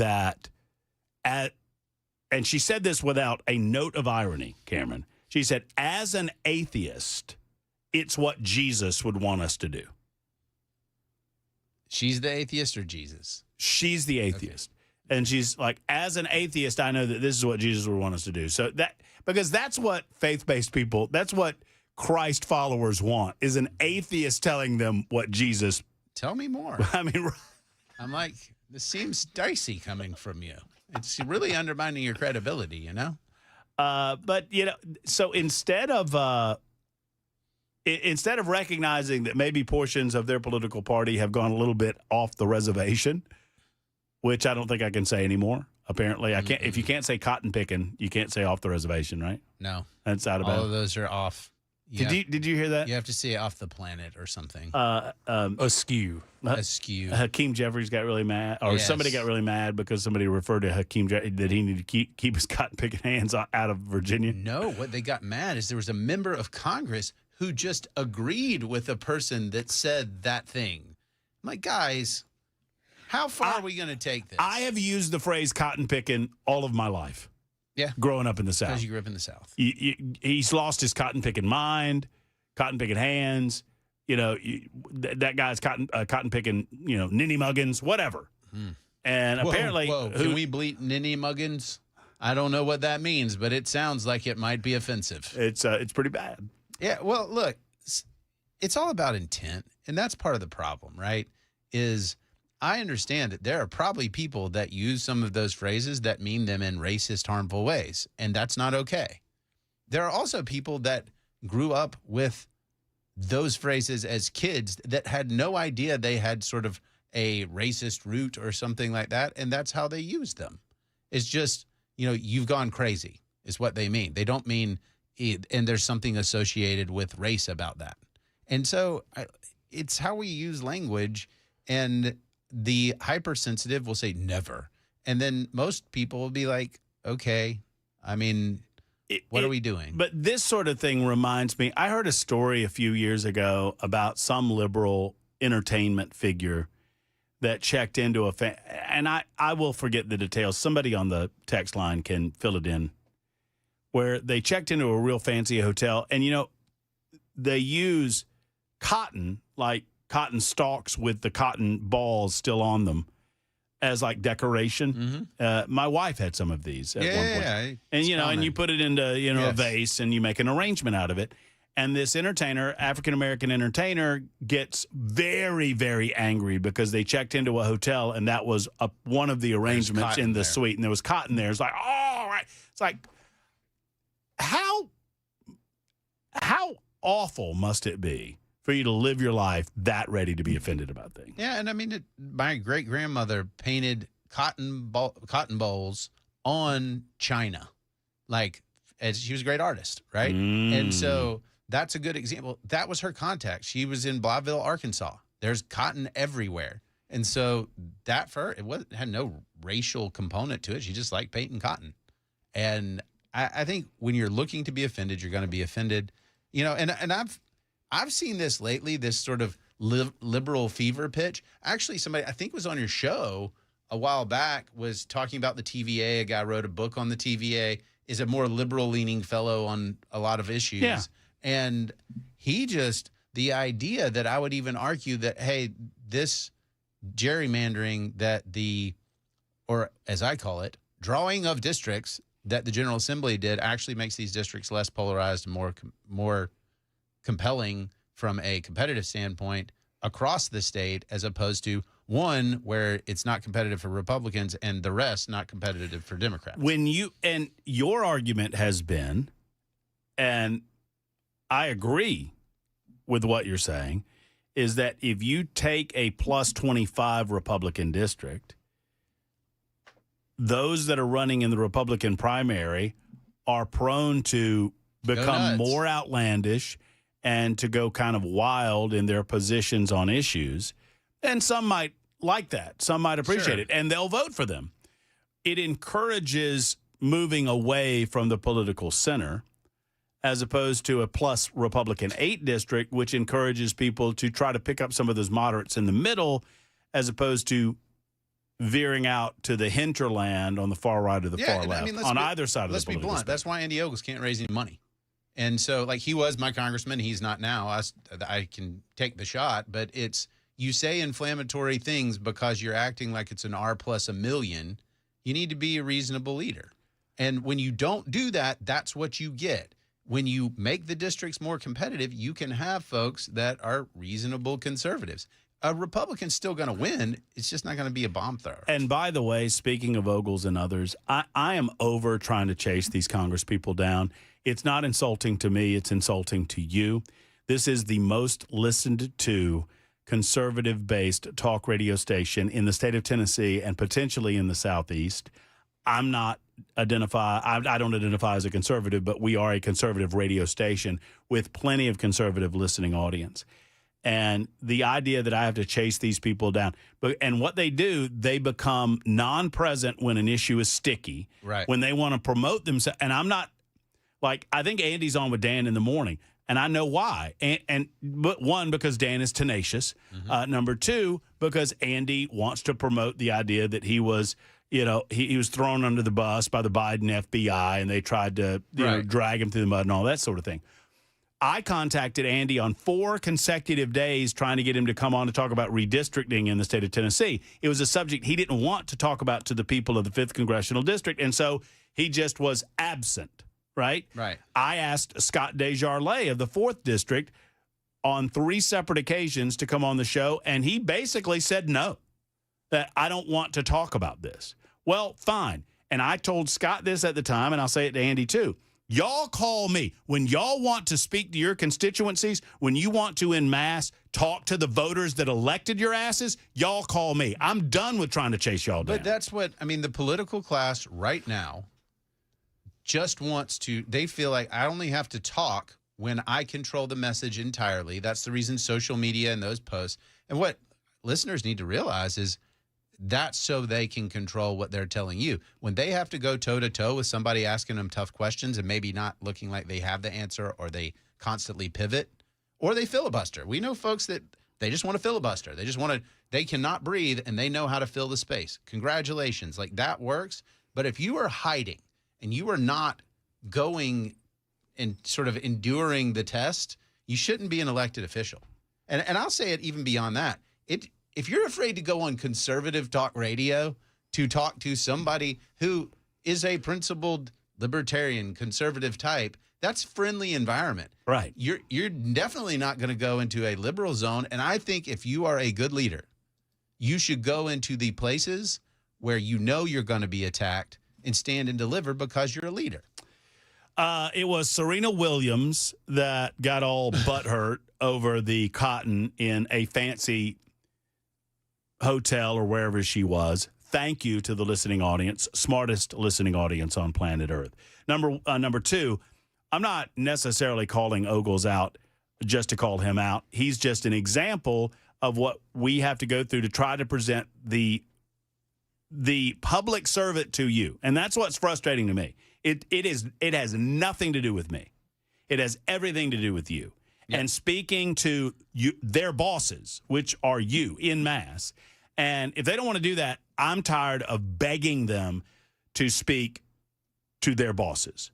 And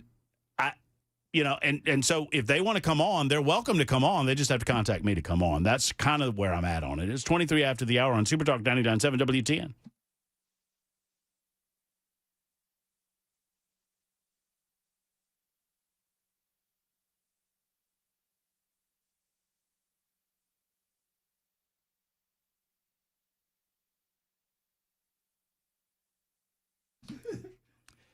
Hello, friends. It's Matt Murphy, and I want to speak with you for a moment about the Wellness Institute of Nashville. The Wellness Institute of Nashville is a wonderful organization run by Dr. Mitchell, Dr. Ashley, and the rest of the crew. And their goal, their mission statement is pretty simple: to help you hurt less. Wherever you hurt, back, neck, knee, hip, elbow, wherever it might be, I promise you, they're going to assist you in your effort to hurt less without having to pop pills, without having to take shots, and without having to consider surgery.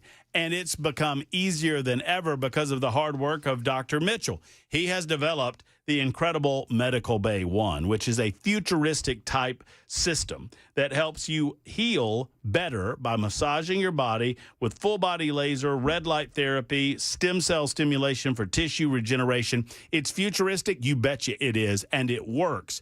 We've got testimony after testimony to that fact. So 615-246-5009, 615-246-5009, or painisbad.com. That's painisbad.com for our friends at the Wellness Institute of Nashville. And be sure to tell them that Matt Murphy sent you to the Wellness Institute.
Hello, friends. It's Matt Murphy for USS. USS stands for United Structural Systems. What do? They make sure the foundation of your structure, your home, your place of business, and whatnot is solid and secure, giving you peace of mind to understand that you don't have to worry about waterproofing. You don't have to worry about that foundation repair because you've got it handled.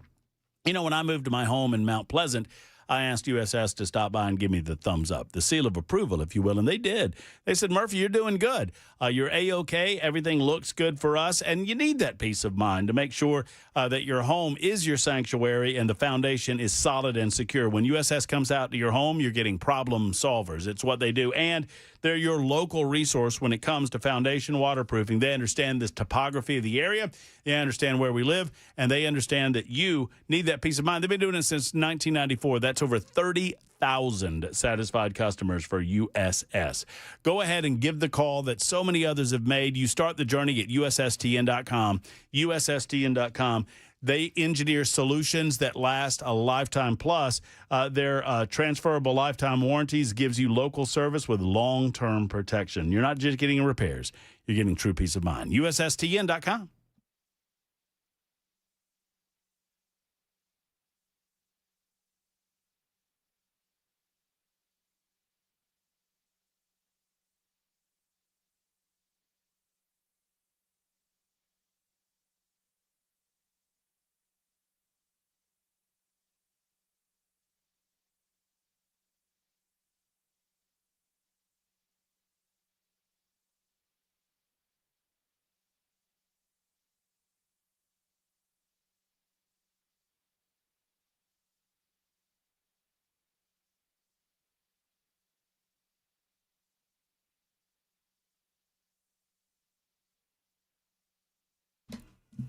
Super Talk 99.7 WTN. My name is Matt Murphy. Cameron Smith with us on this Wednesday edition of the Murphy Show. Look who is here. It's Larry, and Larry's in Clarksville. Hey, Larry. How you doing, brother? What's up, Larry? You doing all right? Thank you for taking my cotton picking call. Easy now. Easy now. Might offend the host.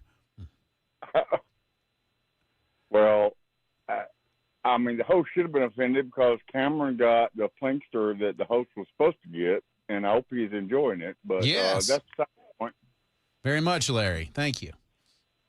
All right, so I want to talk about Representative Deborah Moody. But first of all, I just want to say I love Mark's commercials. And I bought a safe from him that was probably 1,500 to 2,000 pounds. And he had two guys that were not crackheads deliver it, anchor it to my floor. I mean, they just did a great job. They are great people. I could not, and plus, Mark helped bring old Mayor Megan Berry down with his outside timber. He did. For those that don't know, Mark is on 4th Avenue South across the street from the city cemetery. Mm-hmm. And when all that Megan Berry stuff, the rumors were swirling, I don't know who it was on a television station, but someone from a television station in town went to Nashville Safe House and asked Mark if he had surveillance cameras. And he said he did. And he goes, can we look at them? And Mark said, yeah, have at it. And he said they spent like 4 hours looking through his cameras, and they eventually found the video of the security vehicles going into the cemetery early in the morning with Megan Berry going into the cemetery. So that was the beginning of the end for Mayor Megan Berry. I did not know that. Uh-oh. Well, Larry, you there? Yeah, okay. Yeah. So I heard Miss Bobby call in yesterday about Miss Deborah Moody. Yes. And I was in tears by the time y'all ended your conversations. And not that I ever doubted, and I contacted Bobby, after the show. And not that I ever doubted Bobby, or not that I would ever doubt Bobby, but when I heard Representative Deborah Moody today on your show, let me just tell you, Matt, if I had been there and witnessed that, I'd be getting 3 hots in a cot and free health care for the rest of my life. Wow. Whatever that is left. That was so ridiculous. Representative Deborah Moody has to be one of the most kindest, gentlest persons on this planet. She reminds me of my mother. Yeah. Yeah. And thank you for having her on. And sorry, Jackson, I didn't vote for you because you ain't played the, Rocky Top song. Hey, Larry, I got to scoot to the news. Ken Weaver gets antsy when I get late for the news at 6:32 on Super Talk 99.7 WTN. But thank you for the kind words, and I'll pass that along to Representative Deborah Moody. She does seem like a great soul. It's 32 after on Super Talk.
Super Talk 99.7 WTN. Congratulations to Cameron Smith. He wrote something that got the attention of our good friend Justin Canoe of the Tennessee Holler. Yeah. How about that? It was it was exciting to get a post explaining that here's Tennessean columnist Cameron Smith defending extreme gerrymandering as good political strategy rather than and he puts it in like parentheses for some reason, racist rot in our democracy. And they tweeted like a really good picture of me. Was it the tweeter or was it the Instagram? It was the Instagram. Okay. It was the Instagram. And I accidentally retweeted it from Wasted Bacon Official. So they're going to be so confused as to what happened. Nobody knows. Well, you know what? I can't find. Is it the Tennessee Holler? Is that what I'm looking for? Let me look. Let me see on the Instagram. The TN Holler. The TN Holler. Yeah, I got it. Wow, there we go. I know, right? That's should I follow this fella? I don't know. I like watching the liberal things because they're fascinating to me. Because it's like we are going to tweet a thing and post a thing in a market where most people are going to agree with the thing, but we're going to act like they don't. Okay, cool. Right, because, and I thought about doing this, Cameron. I thought about attempting to walk through the educational history necessary to understand, I don't think most people could tell you why it's called gerrymandering, right? It's a combination of, I think his name was pronounced Gary. Yeah. Edmund Gary, if I'm not mistaken. I might have the first name wrong. And this is like in 1812 or something or another. This is Massachusetts. 1812 is exactly right. Oh, it is there you go. Massachusetts Governor Elbridge Gerry. Elbridge. Signed into a law favoring his party, resulting in a district compared to a salamander. And so some columnist put together his last name and the mander and said, this is and I think someone somewhere down the line, and this is just vaguely in the back of my mind, said that he pronounced his name Gary, but it became somehow Jerry, but it was gerrymandering. And that was in 1812, guys. 1812. Yes. Gerrymandering is, I don't like the district. Right. It's someone that I don't like who believes in things that I don't believe in, who promotes policies that I don't care for, did a thing that I also don't care for, and so I'm going to give it a nasty name. Yes. And my favorite are some of the suggestions like, why don't we make all the districts squares or rectangles? Guys, I don't know if you've seen population concentrations, giddy up, but the rectangle thing is not a thing. Now, here's what I would entertain. AI. Yes. I've heard, my father-in-law mentioned this and was like, AI. And I'm like, okay, cool. So definitely no way there's any kind of bias going to be in that. Because we're just what will replace the argument that currently goes on, which is I hate you and you drew the district, so I don't like it, to I hate whoever came up with this AI program that did the districts because I don't like the results. And you know what it depends on? The prompt. You have to ask, the AI is not going to just voluntarily draw districts for you. You're going to have to say, could you please draw districts based on the following principles and blah, blah, blah, and it'll kick something out. And why would we say in the most neutral way possible if I'm the Republican and I want a certain outcome? One of the things that I like about what the Supreme Court got to in the Louisiana case was obviously it's a partisan thing. Right.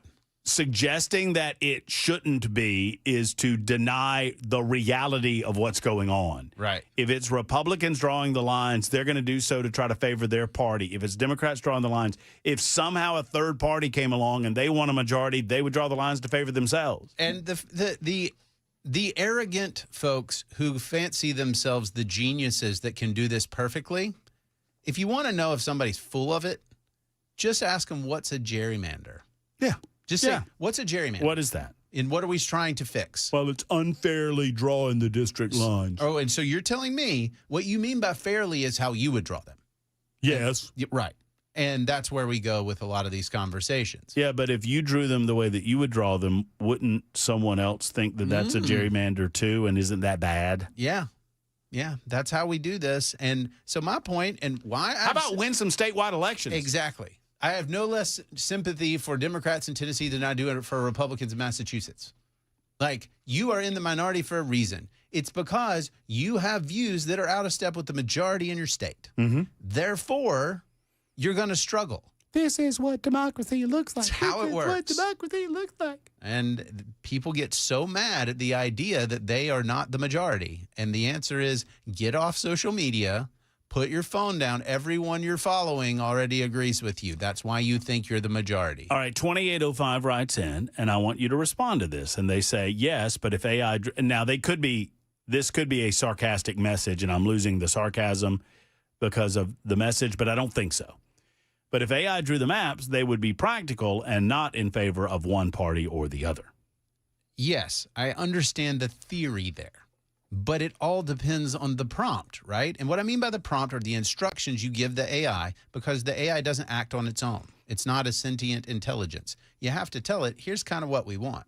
And in doing that, you're just going to say absolute neutrality. Well, what is absolute neutrality? Is it the same number of Democrats and Republicans in a district? Because you can't do that in Tennessee. You know, why do I feel like, and we could probably test this theory, why do I feel like if we wrote a prompt that everyone would agree with, right, that demanded that AI use neutral, lines and doesn't favor one political party or one political ideology over another, that you would get the snakiest, weirdest looking... You know what I mean? If you really want to do this, right, and you want to have an argument, let's just do everything's at large, okay? And so we have as many as many seats as I've seen this suggestion. It's easy. You just say everybody in the state votes for everyone, okay? And then we allocate them to Congress. And we say the 1st district in Tennessee, the 2nd through the 9th, based on essentially a Senate map, a statewide map.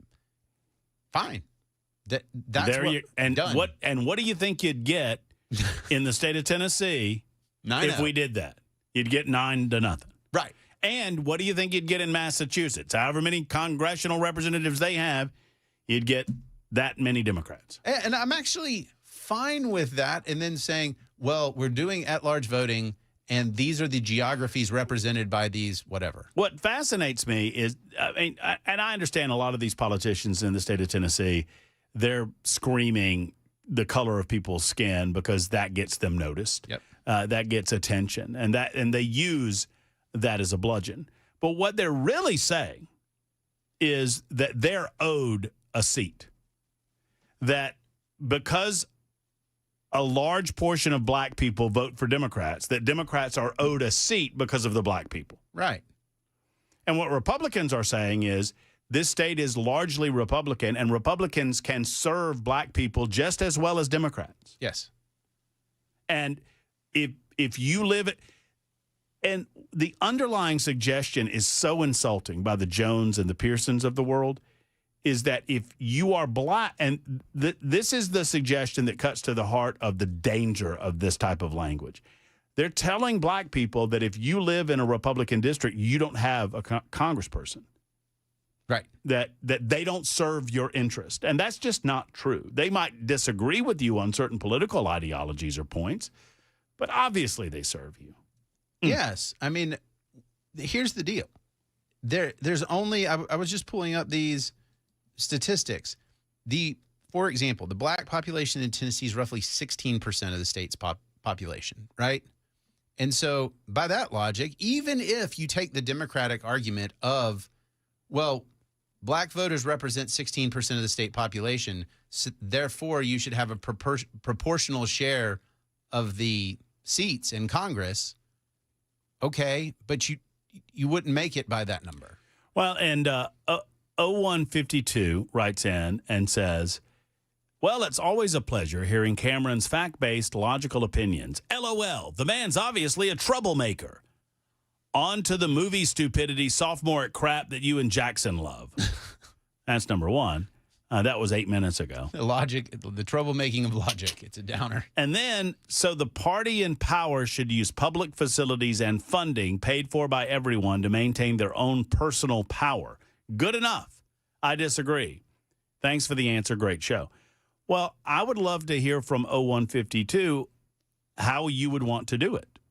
I mean, sincerely. Yeah. How do you suggest that we draw right now, the General Assembly is in charge of drawing district lines in the state of Tennessee. How would you prefer it to be done that you can gather everyone in the state together and everyone's going to say, hey, 0152 has come up with a great and fair way to do this. Way to go. That's fair. We love that. Tell me how that works. But you know the answer already.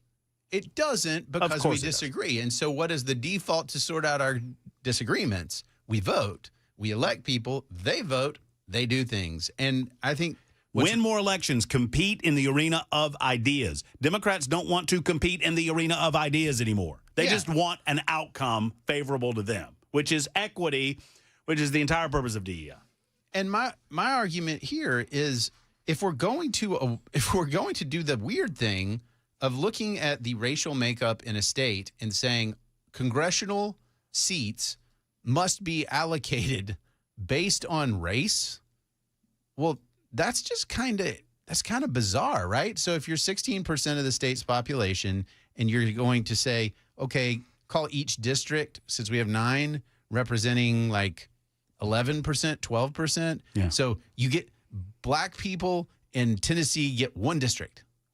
That is so bizarre to even utter that sentence. That's strange. But to say, but by that suggestion is that black people think monolithically. Right. And it is such an insult to individualism that you would suggest that. Let me try it another really offensive way. White people get 7. Okay. Is anybody going to be like, okay, sure. Yeah, cool. These are the white districts. Yeah. No, of course not. That's something we would say and no. You know, if the white people are picking their districts and the black people are picking their districts, maybe they should be forced to live there. I mean, you see where this gets kind of weird real fast. It gets really weird really quickly if we start doing things that way. That's called segregation, people. Right. Alternatively, we could say, hey, you get to vote in the district where you are, and you can get people to vote with you so that you can elect who you want if you get a majority. But that's the piece that so many folks in Voting Rights Act analysis leave out. They just say you get to elect a candidate of your choosing if you have a majority. Real quick, because we got to go to a break. I'm being called a coward because I missed the question that 0152 started all of this with. And I apologize, 0152. I got a lot of super text going on. And so I am going back to the same question to Cameron I posed to Matt the other day, specifically the use of a special session and the cost and trouble therein, being used for purely partisan efforts to benefit Republicans alone, calling an emergency session purely to benefit the party in power. I'd love to hear Cameron's thoughts. Okay. I mean, again, this is a legislative process and decision that voters can respond to. So if the cost and hassle of a special session you don't like, vote for Democrats. Yeah. Vote them out. If that's enough, vote them out. That tilts it for you. Go ahead. Yeah. Just vote them out of office. If you don't like them, vote them out of office. Demand better. 615-737-9986, 52 after the hour on Super Talk.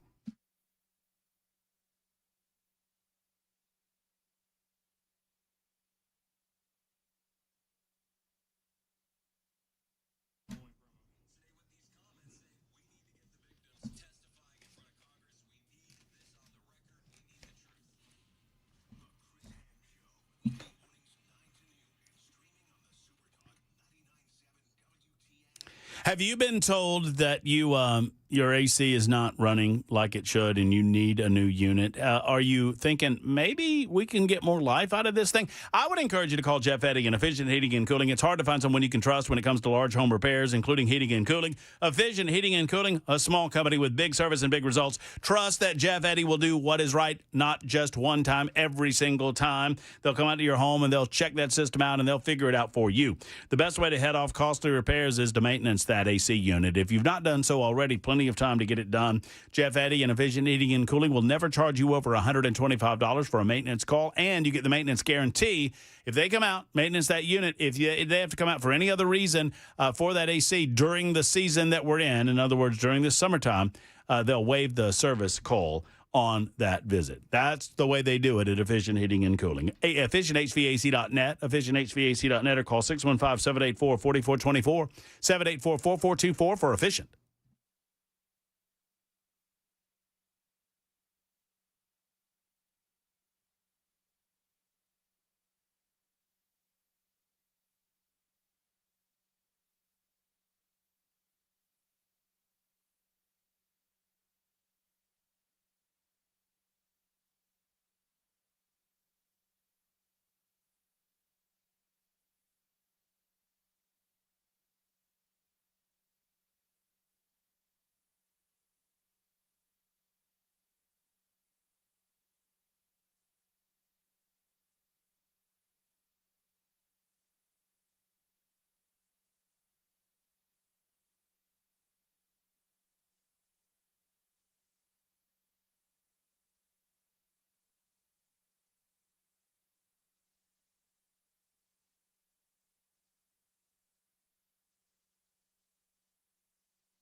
Super Talk 99.7 WTN. We're running out of time.